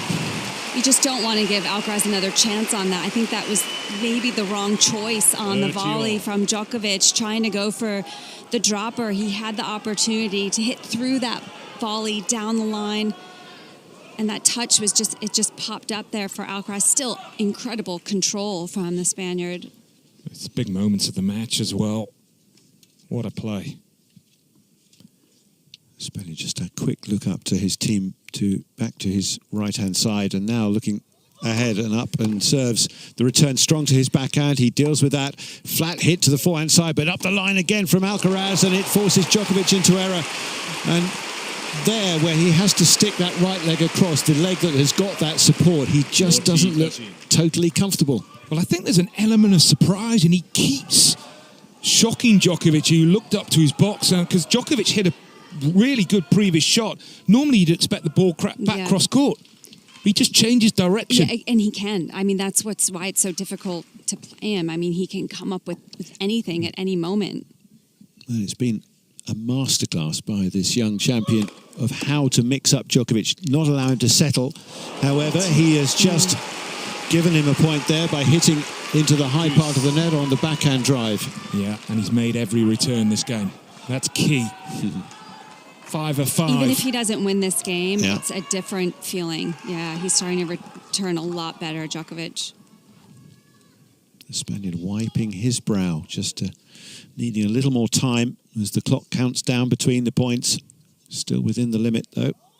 Serving out wide, that's a good serve. He's come in with a little touch volley, and he's touched it perfectly. That could so easily have gone in the net and been misjudged, but running forward, the skill in doing that. And again, he recognises when a player is raising their level. He doesn't wait too long. He's proactive, serving volleys. So good again. His tennis IQ is amazing. Isn't it? And he walked back and he had a little smile up to his mum and dad there, as if to say, oh, that was rather good. It sure was.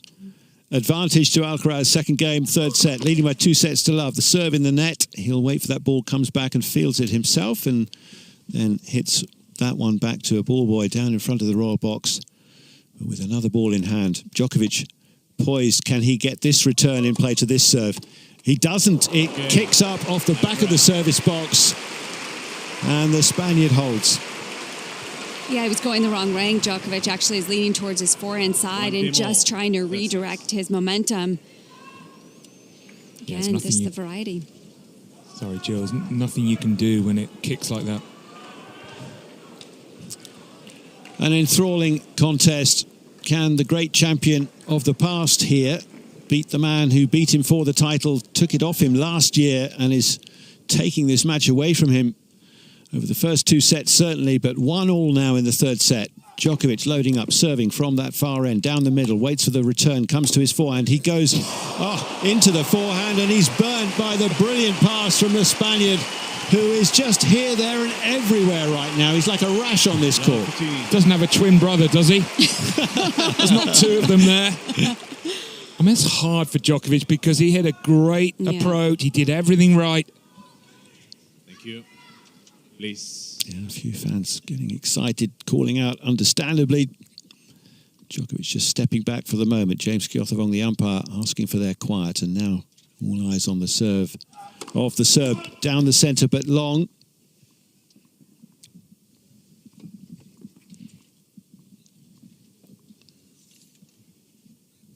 Alcaraz, yeah, just will he vary his position? Does he run back or step up? He's stepping up here, backhand to the forehand line, just like that.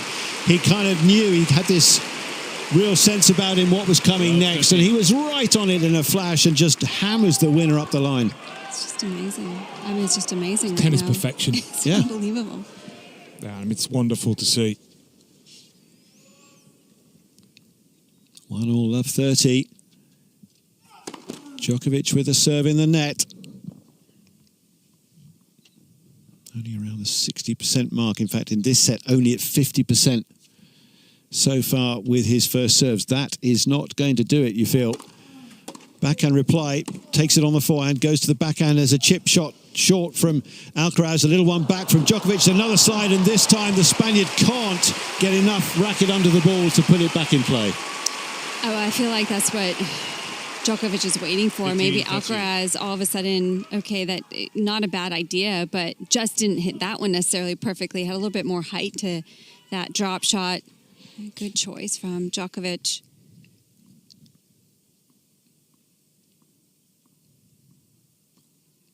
That ball bouncing.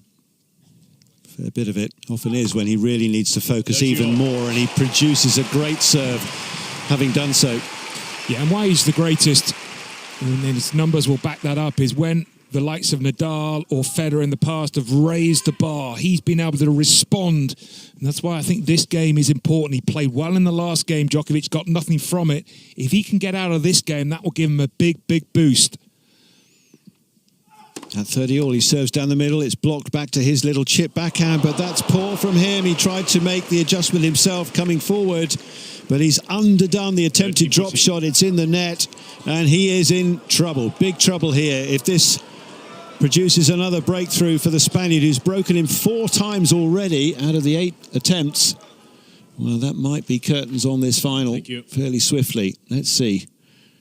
Only an hour and 28 minutes. I mean, gosh, the distance these two have gone at times, but this is supercharged by the young Spaniard. Makes a return to a big serve, hammered forehand. Oh, back behind from Alcaraz, and it was in play somehow. That'll be on the highlights, really. It was Djokovic's smash in the end, but even that was fantastic from the Spaniard. That was ridiculous. Yeah, just I don't know how he was able to keep his focus on the ball. Behind the back lob from Alcaraz and in the air. Another good serve from Djokovic to get him out of a tough situation. He'll try with this one to ace him, but the return comes to his forehand. He's hit it deep, but then he's passed. I mean, how quick, how fast is Alcaraz? 1 minute he's there hitting the return off a good serve, and the next minute he's flashing, next moment, milliseconds, he's flashing the forehand cross-court pass. And it's absolutely stunning. And the problem that Djokovic has got, he's actually gone into that inside-in forehand quite a few times. Maybe he might have gone in the other corner, but still, what a forehand pass.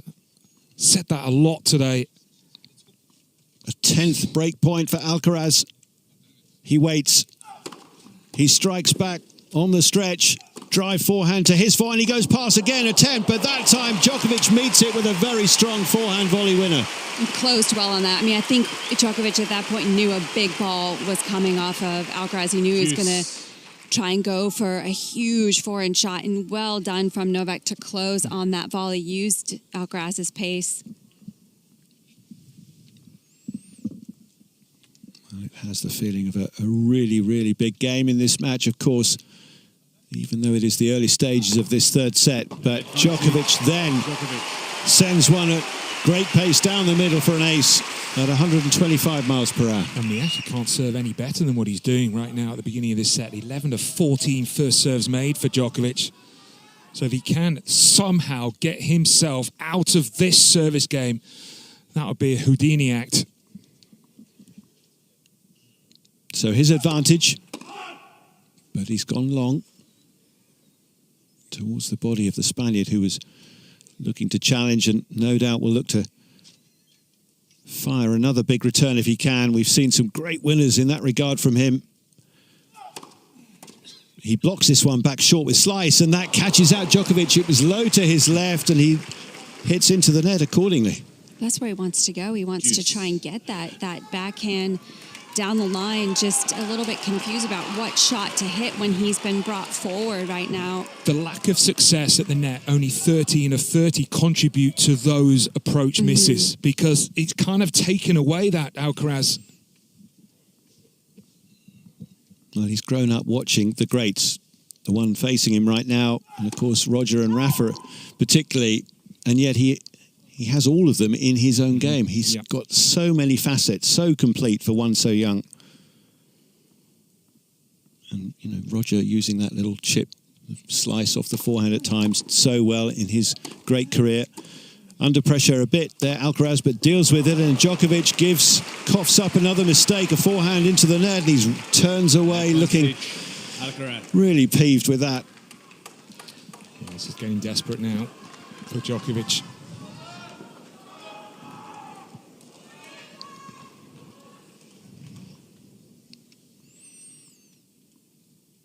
Again, tries to find something. Which tactic will he adopt here? Down the middle serve, return. He comes in, drives the forehand into the corner. The lob's gone up, and that goes across the court and wide from Alcaraz on the stretch. It's a perfect time for Djokovic to come forward. Is off that serve when he sees Alcaraz on the full stretch, either going for that chip or just barely getting his racket on the ball. Yeah, going back into that backhand corner, not giving him the running pass there, Djokovic. Juice again, serve to the forehand side, half volley from Djokovic, but Alcaraz surely has time and then gets a helping hand with the net cord. He went to pass Djokovic down that forehand side. Djokovic was there to cover it, but then the ball took the tape and bounced over and out of the way of Djokovic's attempt. The chip return has been absolutely astounding today. It's like he's seeing when Djokovic is coming into the net so quickly. I mean, it's happening fast. Break point again. Let first service. Let first serve. Just adding even more tension to these moments. Djokovic trying to be calm, trying to be fully focused, alert to what might come back off this next serve, which he hits out wide, and he has cracked that at 121 miles an hour for another ace. So he is at least leading in that regard. That's 8 aces now from the serve, only 3 so far from his opponent. It's got a familiar feel to the opening game of the match, this one. Yeah. Certainly lengthy in duration already. This one over 8.5 minutes so far. Blocked return to the backhand side. Cross court goes Djokovic, but Alcaraz is there to meet that. Comes then across to his forehand. He slides, and that one he can't put back. I like that play of just keeping Alcaraz running. I mean, so often Djokovic on these longer rallies, I mean, that was a quick one, but he's gone on the cross and just stayed cross. And that time, as soon as he got Alcaraz off, didn't go behind him, just kept him on the move.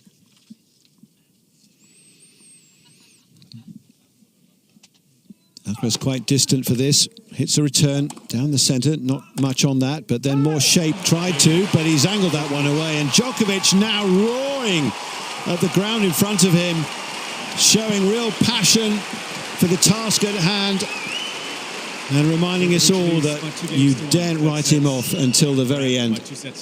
Never, ever write him off, but I thought that was telling. I mean, as I said, you know, be some may be asking the question, well, he's not really showing the emotion, but you've got to have something to cling on to show that emotion. And he did that in that last game. That was an unbelievable service hole, because we shouldn't forget some of the amazing shots, again, that Alcaraz hit, but he served great. He hung in there. He saved the break points. Yeah, 4 of them in that lengthy game.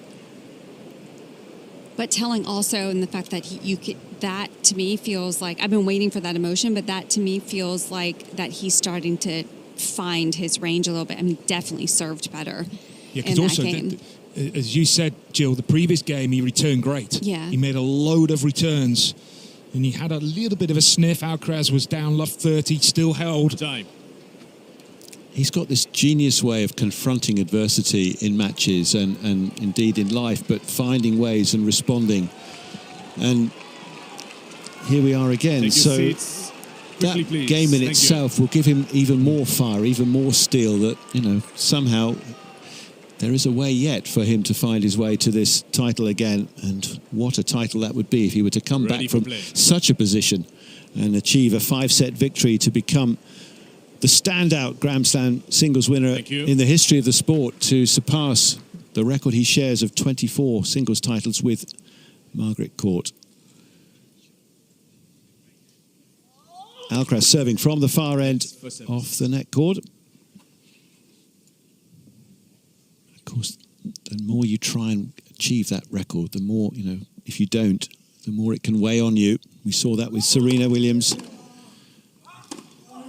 Big drive to the forehand, the backhand side, and then Djokovic, you can hear the effort. He's certainly getting a bit louder in this, but then he's wrong-footed, and that's, again, just going to put more sort of fatigue in those legs, the way he was stretched out. I mean, that's too good from Alcaraz, but still a much better point from Djokovic. it was. Just feel like he's digging in a little bit more.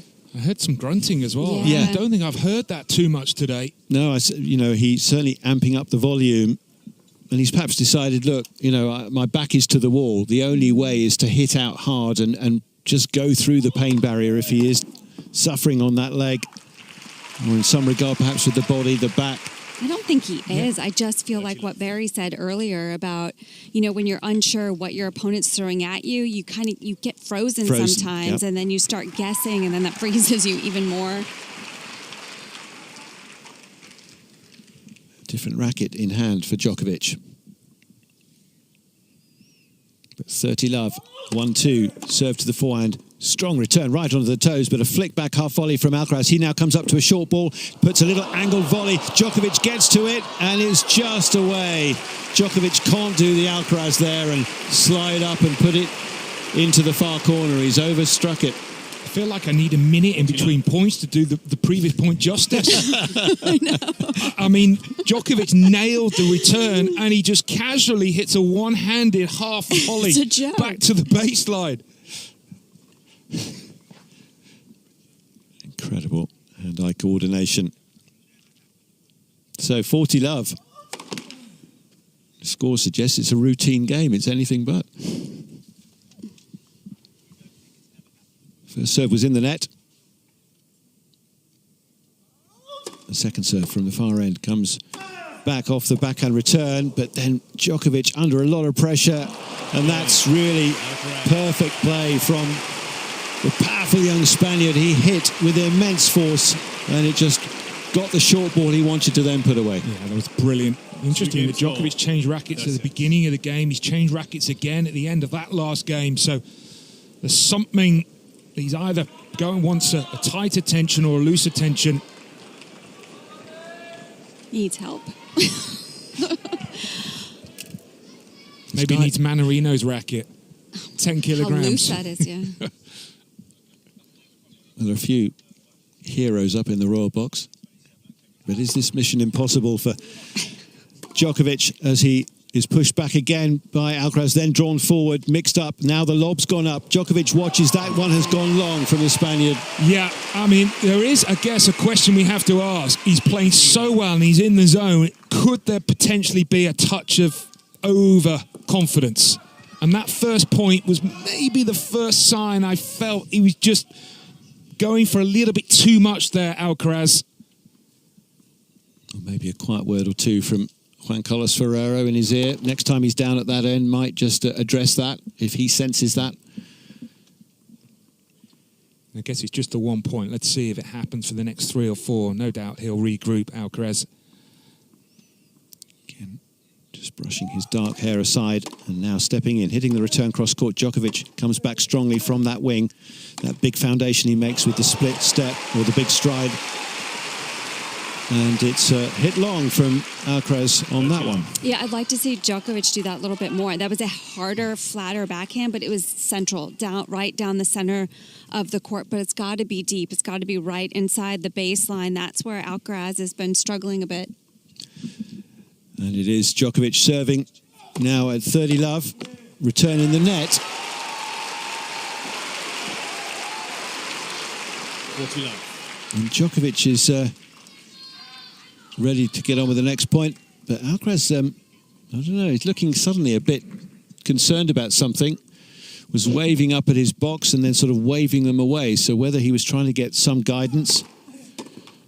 Good serve to the backhand, a hold to love. And the Djokovic fans in there, great numbers, loving that. He's up 3-2, still a hold of this third set, which he leads 3-2. Alcaraz by 2 sets to love. He's done well. He's done really well. He would have signed for this at the start of the third. If you'd said to Djokovic, you're going to be on serve 3-2, he would have said, absolutely, I'll take that, because, of course, what happened in sets 1 and 2, he got down a break early and then he was just chasing.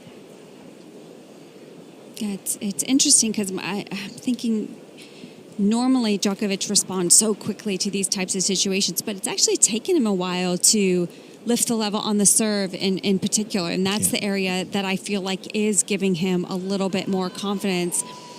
His first service game, I said that's what he wanted, those quick points off the return that he wasn't getting in the first couple sets, but now he's getting more opportunities off that first serve. Yeah, I did him a disservice in the early part of this set, giving the percentages incorrectly for him, but he has, for this set, been putting in 76% of his first serves, now winning nearly 80% behind the first serve. Thank you, ladies and gentlemen. And if anybody can find a way, you kind of imagine it might be him. Absolutely. But it is still Carlos Alcaraz, the defending champion, in such a strong position. 2 sets to the good. 2-3 now in this third set.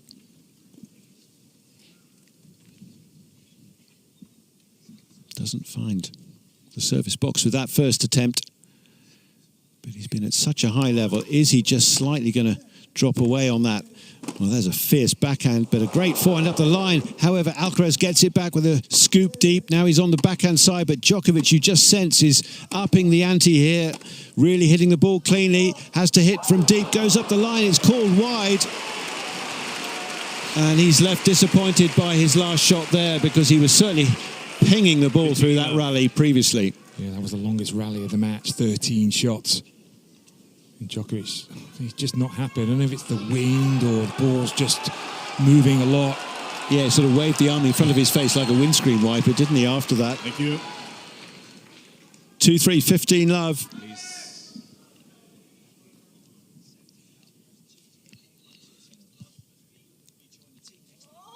He serves again. Second point of this 6th game of the third set. Champion in Indian Wells, and then picked up that 3rd major title at Roland Garros. Great shot from Djokovic that time, and although we saw Alcaraz previously hit a half volley sort of off his toes back to a length, this one he's missed wide. More definitive on that return, I think, just no hesitation. Went after that a little bit more confidently, Djokovic. He's definitely returning better, but also Alcaraz's first serve percentage is just dropping. It's only 50% this set. Those fine margins, but how the balance of power perhaps can shift the other way here. Very long serve, next attempt. So 2-3, 15 all. Under the microscope a bit on this service game. Off the net cord from Djokovic on his return. Heavy then to the backhand. It's sliced from Alcaraz, cutting that back across. He's got to work quickly to the forehand side, does, but Djokovic has got him in a defensive mode.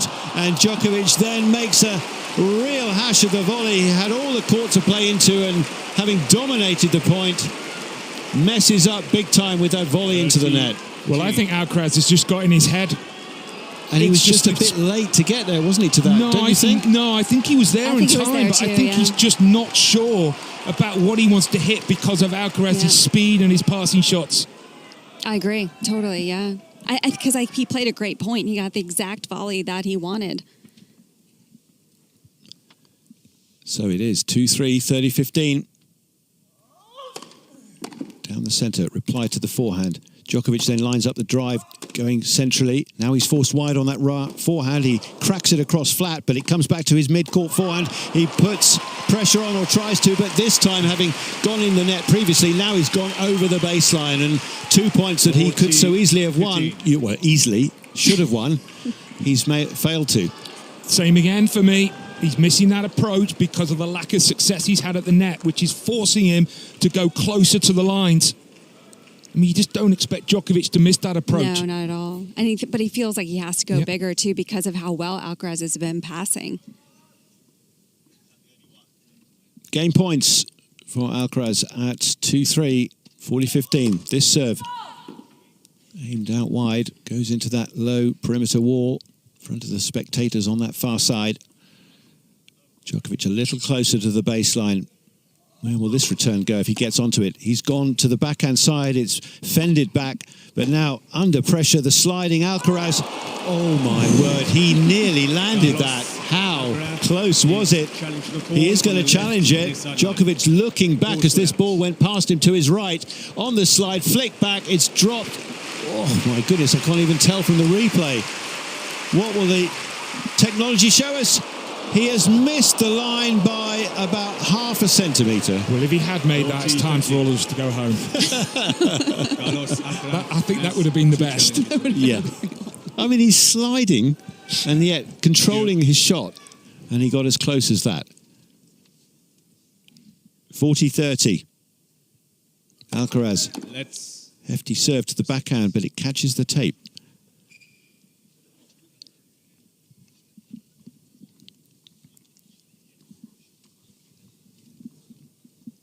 Again, loading up, ready to serve this, which he does. Carlos Alcaraz is challenging a call on the left far sideline. That was 133 out wide. Yeah, he sounded bigger. Absolutely laid into it, didn't he? But what is Hawker going to show us? He has missed that one. That was second service, about an inch or so wide. Still game point, but Djokovic perhaps with a chance here to challenge him on the return. Puts in a good one to the backhand. Now hammers the forehand deep. High ball's gone up, but Djokovic should drive the forehand. Does so really calmly there. And the great returner shaking the racket in hand and getting a big ovation from this capacity crowd on centre court. I mean, Djokovic is going so much bigger now on everything. I mean, I think it was the serve when he started serving better, feeling a lot more confident, and now he's just swinging huge off the ground on everything. Thank you. I mean, he's missed a couple, but I think it's paying off.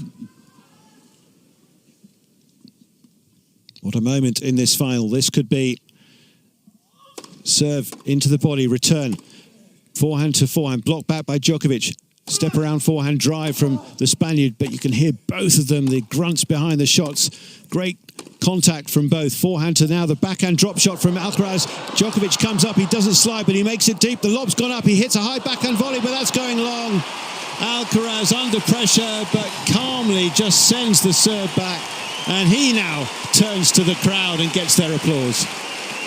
That was magnificent from Alcaraz because Djokovic actually was a little further back trying to stay in the point, and it's almost like he knew that, went for the drop shot. Djokovic did well, but what about the lob from Alcaraz? And there was a slight slip by Djokovic recovering from his previous shot up at the net, and maybe that just took that extra step away from him that he needed to have met that last ball correctly. Advantage for the Spaniard. First service.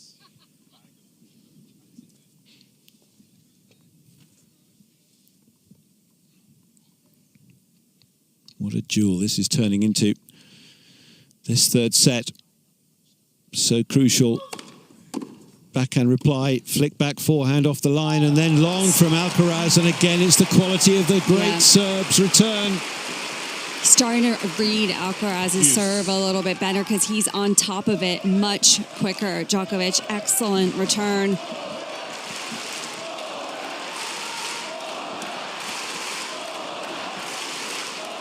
And plenty of fans standing up to chant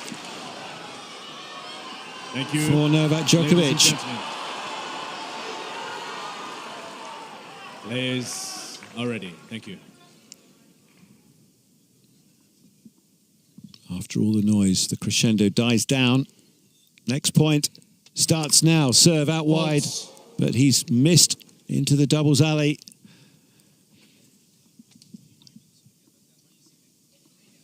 Is this the moment where Djokovic pounces? Makes the return. Volley from Alcaraz, but then the pass, this time from the serve. Such a good return on the stretch. Alcaraz backing himself to use the serve and volley, but Djokovic pierces his defence there at the net and goes past him. Well, Break point. He's finding something here, Djokovic. It was such a good serve and volley from Alcaraz. Now he's got to come up with something here big time, Alcaraz, because Djokovic smells something. Only his second break point of the final. Serve down the middle is so good. When you think of the lack of first serves perhaps, or the trouble he's had finding that clean hit, but he produces it under the most intense pressure at 123 down the middle. That was big from Alcaraz, just being able to change the dynamic of that game. I mean, so much of the crowd was getting behind Novak. This prize fight, what a fight it's becoming.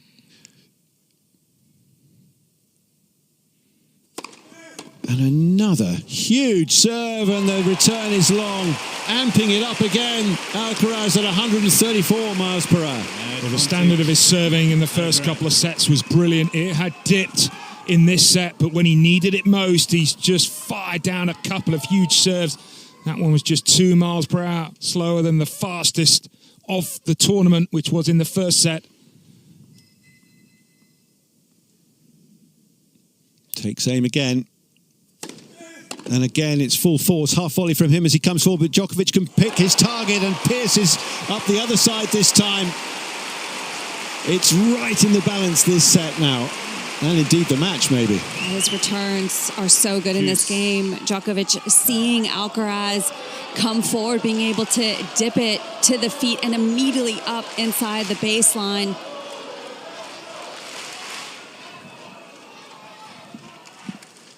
I wonder if he goes body here, Alcaraz. At deuce, 2-3. Went to the forehand, comes strongly to his backhand. He goes cross-court. Djokovic has got a long way to chase back. Hoists a defensive lob, but that's dropping wide. And even just the understanding of going angle, right, on that backhand. If he had went deep, Djokovic would have been there, would have had a play on the ball. Well, the response from many in the crowd, let's go Carlos now, after a few fans had stood up and said, let's go Novak. So we've got what we wanted. A huge fight here between these two. Albeit in the best of spirits, of course, but that is a significant strike because it's Alcaraz with an ace to finish. What a game it was, 3-all. Yeah, he absolutely knows how big that game was. Smack on the tee as well. Exactly what we've got in this set is one person's raised the level, the other's responded, the other one then has responded more. Alcaraz came up with some big time tennis. And again, the enjoyment in his expression as he walks away, clenching the fist, saluting his team. We're just relishing this, duking it out with the mighty Djokovic. 3-all. Sun again returns to centre court. Djokovic hammers the forehand wide, and a flashback forehand goes long from Alcaraz. Just trying to mix it up. He just motioned to himself. He should have gone down the line, but that's what's kept Djokovic so off guard, is the pass isn't always in the same spot. One of the few he's missed today. Yeah.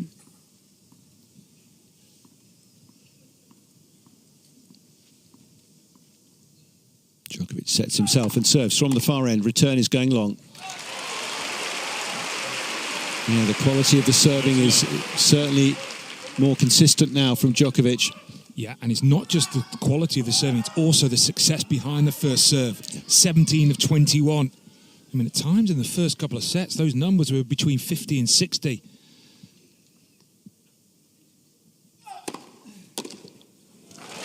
Strong serve out wide. Framed reply towards the umpire's chair from Alcaraz. He just takes a slow walk across to the far side. you know, and the greats think differently, and he's probably finding something positive, a lot of positives to take from this set, Djokovic. He has actually been the better player for me. Slightly. In this set. Yeah, 51-49. Great serve. Half volley is even better, surely, and the flick back is just wide from Alcaraz. Well, that was the serve at his sharpest. Fabulous play from him, but he's having a word with the umpire. Is it about the crowd? Maybe. But at the moment, Djokovic is up 4-3. Third sets. Alcaraz by 2 sets to love. Well, there have been moments, of course, in the fortnight when he's taken issue at times with the crowd. I'm not sure whether we'll get more on that from the umpire here, or is the umpire... Oh, he's actually on the phone on his umpire's chair. So whether Novak has requested some attention... Yeah, I don't know whether he just wants the physio or something. But, I mean, right now, this is positive for Djokovic. Let's take out the first 2 sets. You know, I mean, Djokovic, like all the great players, will say at the start of the day, I've got to win 3 sets. Still applies. Obviously, time's running out because there's absolutely no room for error. But was it 1927? The last time. It's never happened in the Open era, but the last time someone came back from 2 sets to love down to win a Wimbledon final. But Djokovic is the one you wouldn't back against. No. And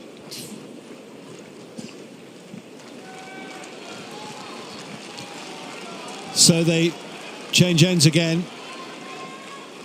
And it will be a 21-year-old Spaniard preparing himself to serve once more when the crowd settle.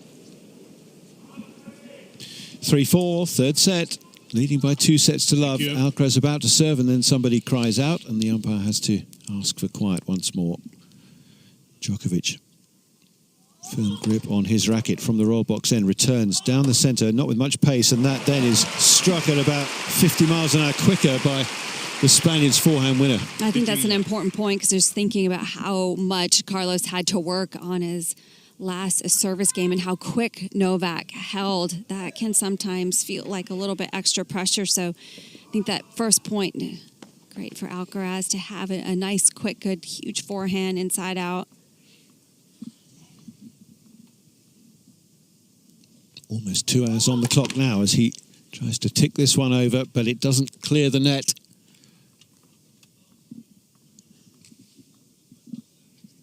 Djokovic just behind the baseline in front of the royal box.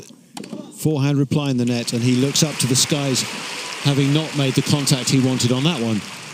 That's absolutely brilliant. That was fastest second serve of the match for Alcaraz, 117 miles per hour. Okay, averaging the same speed on the second serve, both 101.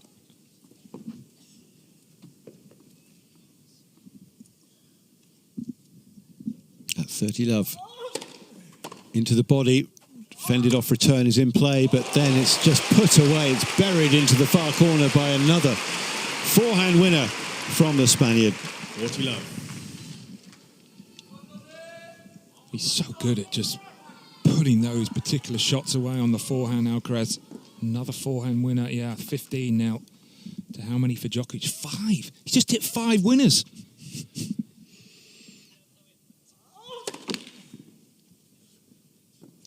Serving the net. Back to his mark on that worn patch of ground behind the baseline at the far end of court. To the backhand, the return comes sharply to his backhand. Djokovic in with a volley, puts it onto the baseline. Lob's gone up, but Djokovic should put away the smash and does. I love that charge from Djokovic after recognizing how well of a return he hit. Just immediately sprinted forward to take that next one out of the air. It's great recognition. Djokovic shaking his head. I don't know if it's anything from the crowd or whether it's just an issue with something. It's a little wider, perhaps, of the centre mark. Use that angle then to fire the serve out wide for an ace. Again, just so smart. Mixing it up. Yeah, the serve has improved Four games so all. much. It's That's something that he has worked really hard on. Not necessarily just the pace, but the accuracy. Yeah, I like that he didn't press too much on that. Like previous service game when he was facing a break point, I felt like he was trying to really force that extra pace, but this was a better service game, just thinking a little bit more, using that variety in a better way. 4 games all. Third set.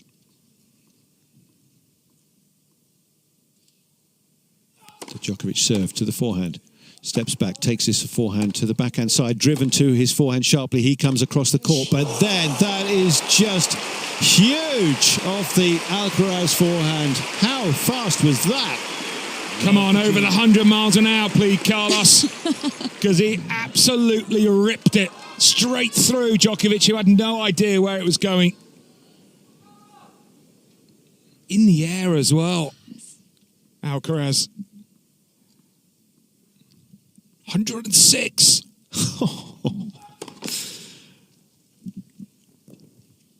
The next serve is not much quicker than that, but into the net.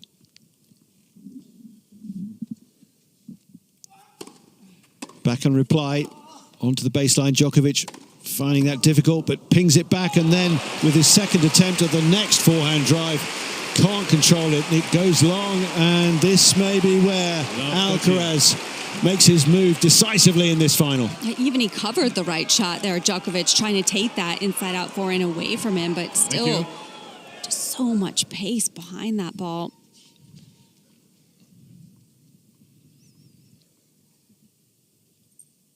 At love 30 serve, chip return, backhand volley that is driven back out of the air by Carlos Alcaraz. Oh yes, folks, this is where he's making the move. He's just hit a drive volley with a chopper grip. He's not sitting back waiting for things to happen, is he? Thank you. Break points. Backhand reply volley from Djokovic into the corner is Great volley. Perfectly done to save the first one, but 2 more huge break points ahead of him here. Oh, 4 amazing points. On his toes, waiting to land. Perhaps the knockout blow. Certainly to break through and give himself the chance perhaps to serve for the title. And he's managed to hit the pass with that last shot, and that surely now has him as the firm favourite to defend his crown here. What a game from the defending champion. Absolutely outstanding. The way he just lifted the level and just got a picture of Juan Carlos Ferrero immediately up off his feet, just motioning exactly that focus, just to keep that focus within himself for Carlos. Djokovic is already out of his chair. He is. I mean, it's almost like he's saying, no, you're too good. I mean, that was arguably one of the greatest games we've ever seen, given the context of the situation. This is not a player up 2 sets to love and already a break up who hits 4 winners. This is trying to win a Wimbledon title. He's just broken, having hit 4 winners, and it looked like Djokovic in the corner was speaking to Wayne McEwen. I don't know what he said. Maybe just, well, it's his day. I mean, there was a moment in that last game when even Djokovic had a kind of wry smile, just a hint of it on his face, when that huge shot, that 106-mile-an-hour forehand winner from Alcaraz, began the game in such incredible fashion. This could be the final game of this men's singles final now. It is Carlos Alcaraz serving for the title. 2 sets up, 5-4 with a break, and serving with new balls as well.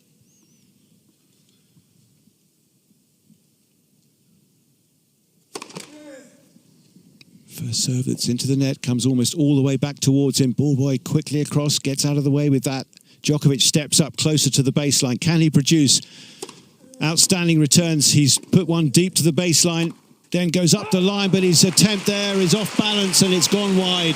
I mean, I think Djokovic is just going to try and go huge in this game. You think, Barry? I think he's just going to try and go big. I mean, he's shell-shocked. Let's be honest, this is not something that's happened to him in a Grand Slam final. I think of Andy Murray talking a week or so ago here.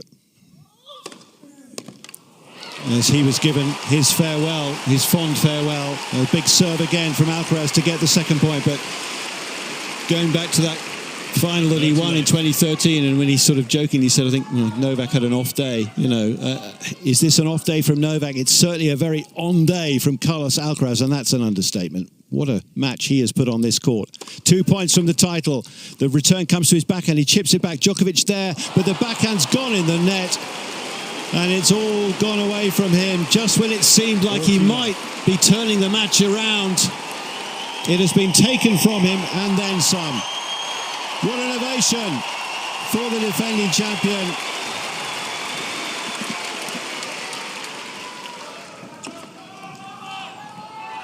Thank you. His fourth Grand Slam title beckons as he serves from the royal box end. Missing long with that, but still, Please. the title in his sights. Alcaraz for victory, serves to the backhand. The serve is a let. More drama. This to retain his title, and he's double faulted. Well, as superhuman as he's been at times, there is still a human side, but still with chances, of course. 5-4, and now at 40-15. Yeah, he just needs to take his time here, which he is doing. Decide which ball he wants to hit this first serve with.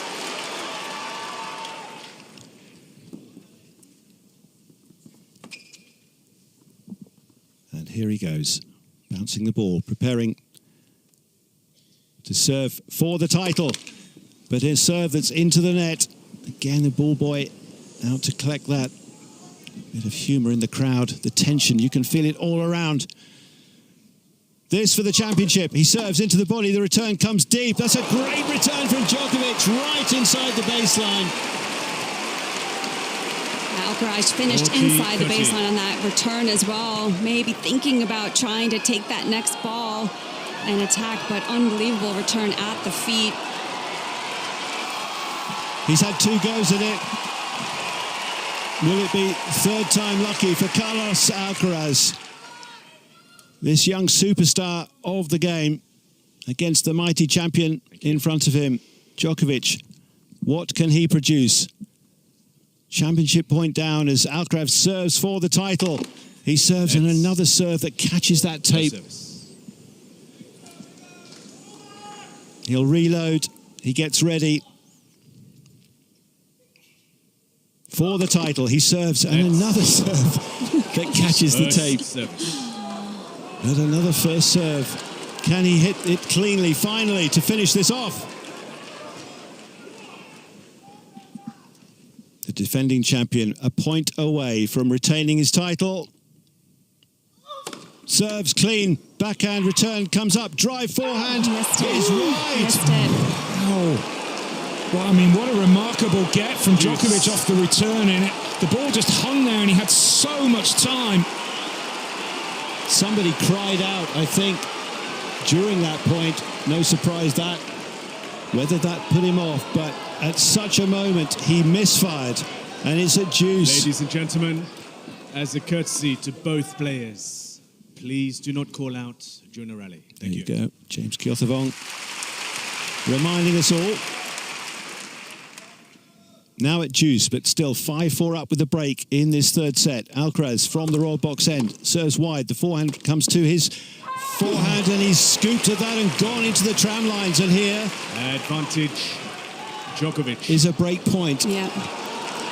Murray's final game against Djokovic, 2013 final. Okay, that was for Murray's first title in history, but he had, 3 championship points, didn't convert on it. Then Djokovic had break point.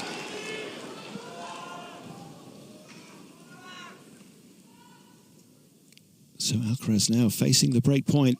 Only the third of the final that he has faced. He's saved the first 2, and he's missed with that serve. Takes aim again and serves this one to the backhand. Reply comes to his forehand. He's hit down the centre. Djokovic with a forehand. That's to the Alcaraz forehand, and Alcaraz has put it in the net. Djokovic still in the fight. Well, that was extraordinary. I mean, for the first time, he just wasn't able to handle the situation, but that was a really smart last shot from Djokovic. He just put the ball in court and said, okay, what have you got? And he couldn't resist it, Alcaraz. Amazing what we've just seen. And there was no celebration from Djokovic. He just got straight on with getting ready for this next game. Players are ready. Thank you, ladies and gentlemen. Well, where next now? 5-all in this third set.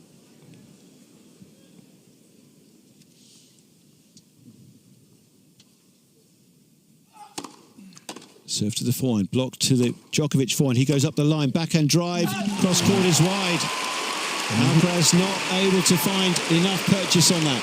Wow, what have we got here? Because the 4-all game was one of the best games we've ever seen, and then he had 40 love. It was after that double fault, but I just felt like he looked at it was the way he hit that second serve for the double fault. It was so unsure of himself that he just got a little shaky.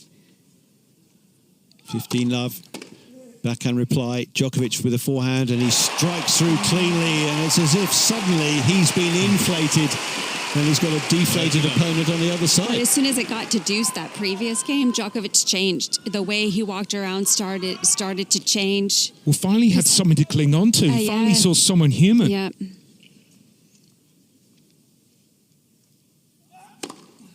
Serve wide to the forehand. The cross-court return, though. Alcaraz finally lands something good again. On the stretch, but cleanly across Djokovic, who couldn't get near it. I feel like Alcaraz seems like he's not sure exactly what happened. Yeah, he's trying to settle himself. Amazing return, but special tennis players can recover. Yeah. And he will. 3 championship points Djokovic saved. Serve down the centre is strong, and on the stretch, that's off the frame into the court in front of him from Alcaraz. Game points now for the serve. But how much of that psychology was him changing ends very quickly at 40 love? Sorry, at 5-4, Djokovic, all that, he was giving the signs that he's kind of thought it was done, but he never really felt he truly believed it. Missing that serve wide. Steps back, considers his options, bounces the ball a few times, sets himself and cocks the racket, and now serves this down the centre. Not much pace, but perhaps that full Alcaraz, who was hit with too much force and long. 6-5. Game on. Well, this sport keeps giving, doesn't it? Wow. I mean, even after that hold, the way Djokovic was just looking up to the sky, I mean, if you just saw that side of the court in that picture, you would have thought he'd been in control of this entire match, the way he was looking right there. This actually helped now Alcaraz to use this 60 seconds. Because sometimes, you know, it all happened so quickly, didn't it? So there was no surprise at 5-all that Djokovic cruised through that last service game, because he just, from 40 love, he just got out of his focus. Maybe he was just thinking too much ahead, and then he's sort of having to reset. So I think this 60 seconds, just try and, I mean, he would have taken this at the start of the day, right? Yeah. I mean, 2 sets to love up in a women's final. But I mean, I think actually the next game is huge for Djokovic. I mean, if he gets to the tie-break, then he will recover. The first point's going to tell us a lot here.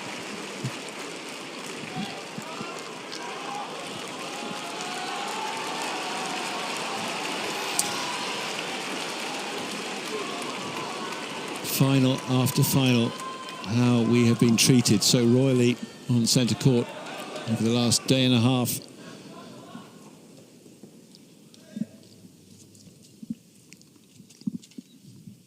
The young king of this court now serving towards the royal box end,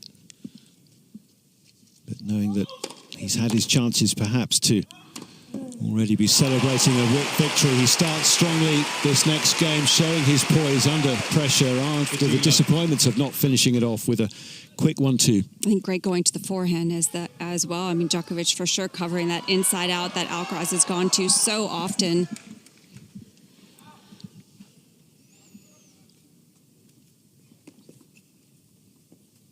Taking his time, a little breeze around him, the sun shining brightly, shadow cast behind him. To the backhand, and the effort a little too much for Djokovic there to deal with the pace of that serve as close as he was standing to the baseline. A couple of great serves from Alcaraz just to get ahead early in this game now, I think is important. Doesn't make the same mistake as the last game, just keeps that focus point by point. 30 love. But Long again wipes his brow, takes another ball from that left pocket. And with his right-handed serve, takes aim and hits this down the middle. Reply comes to his forehand. He then cranks it up, comes forward, half volley that he's made magnificently over the net, and Djokovic the first to applaud him. It's a good sign showing how steady his hands are there for someone that was dealing with the nerves in the previous game. Excellent job from Alcaraz, and huge fist pump into the air.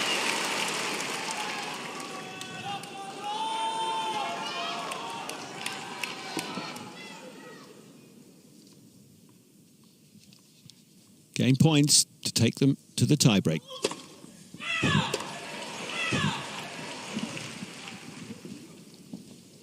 Beyond the service box, clear call. Djokovic able to come up then a little closer to try and challenge this second serve, but it comes at pace and he pulls a forehand, which is just...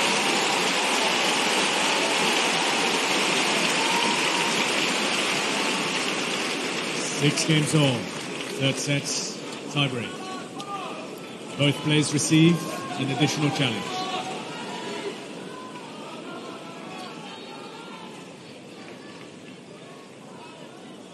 Thank you.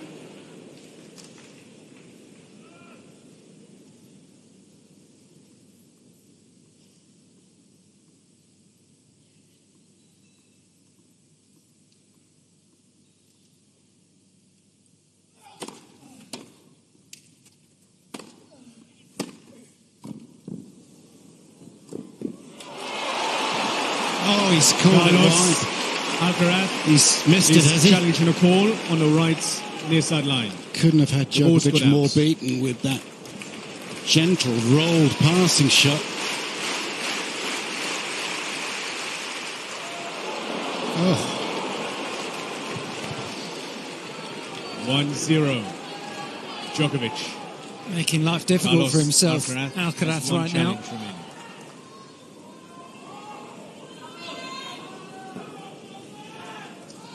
If he's somehow able to compose himself and get this done in a tiebreak, it'd be remarkable.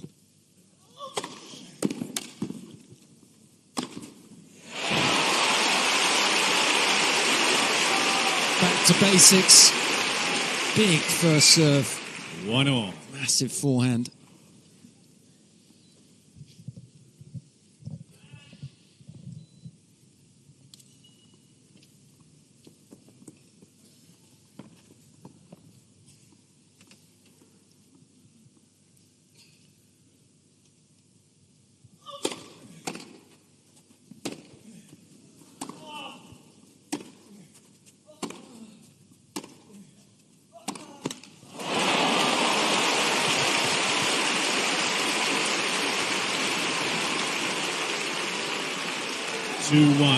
Another uncharacteristic miss off that backhand wing. See him trying to change direction, but could have used another couple adjustment steps moving forward. On serve here. Alcaraz taking care of his own bowl.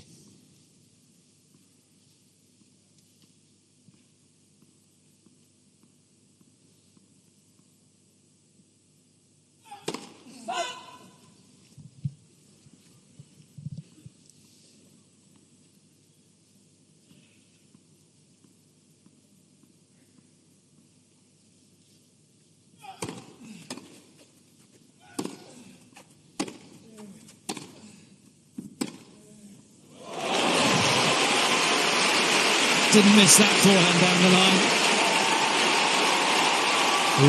3-1. Alcaraz.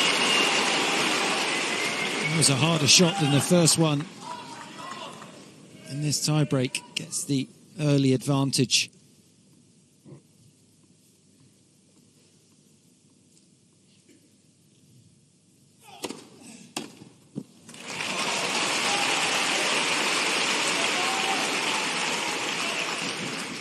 3-2. Alcaraz.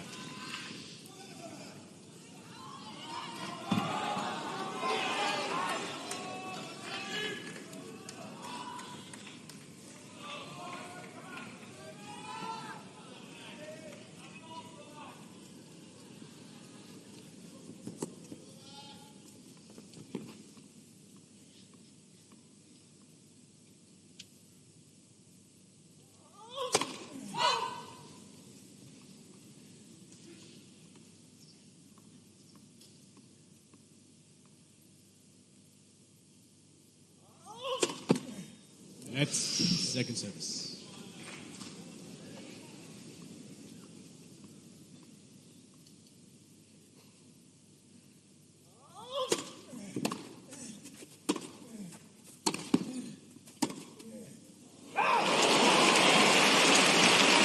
Alcaraz thinks it's in.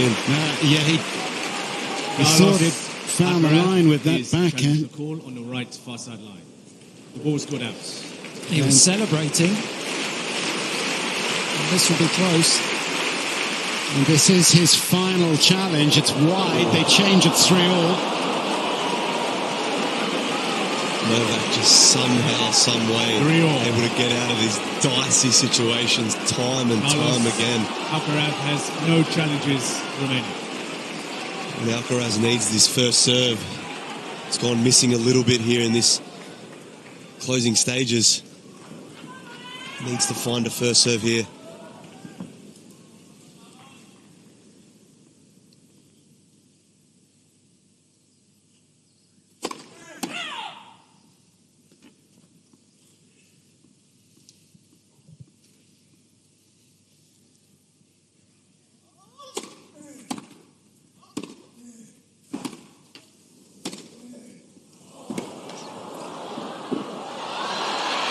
That's unbelievable tennis.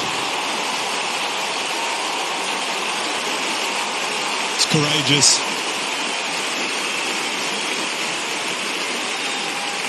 And the quality.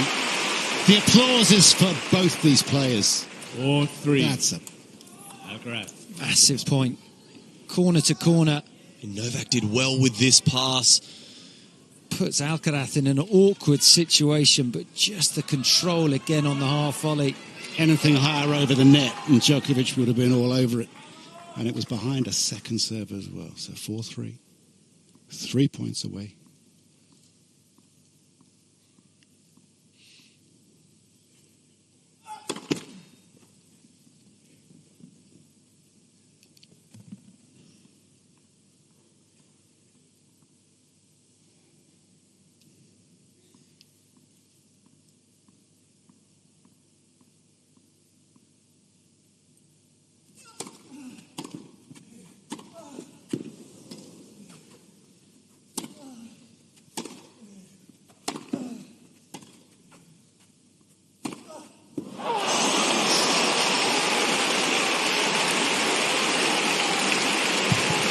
It's always hard in these tight moments to create your own pace.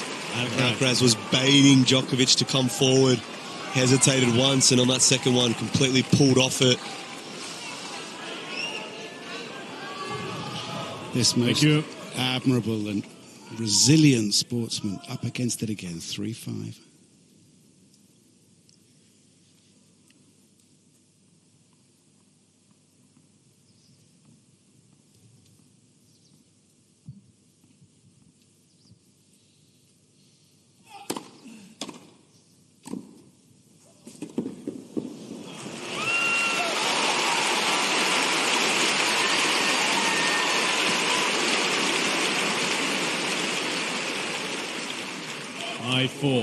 Keeps himself in touch in this tiebreak with a solid serve and volley point. Now with Alcaraz, 2 serves to come.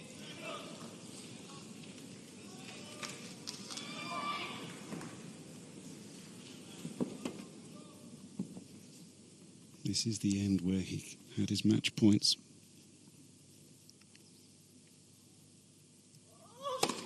That's first service.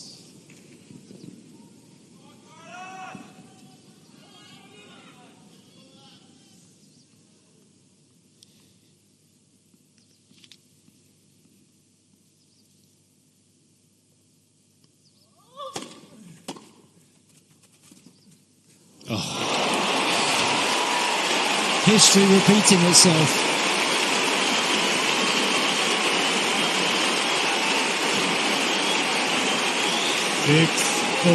Perfect time to play it. Serving for the championships last year, he went to the drop shot. 20 minutes after having championship points the first time. Here he is again.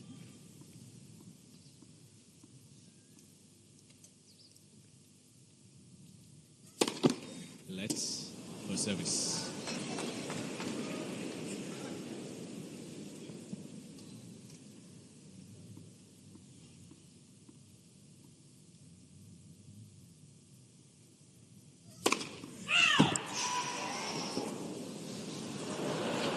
Thank you.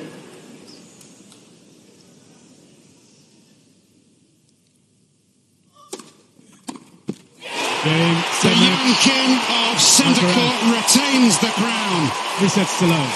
6-2, 6-2, 7-6.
you.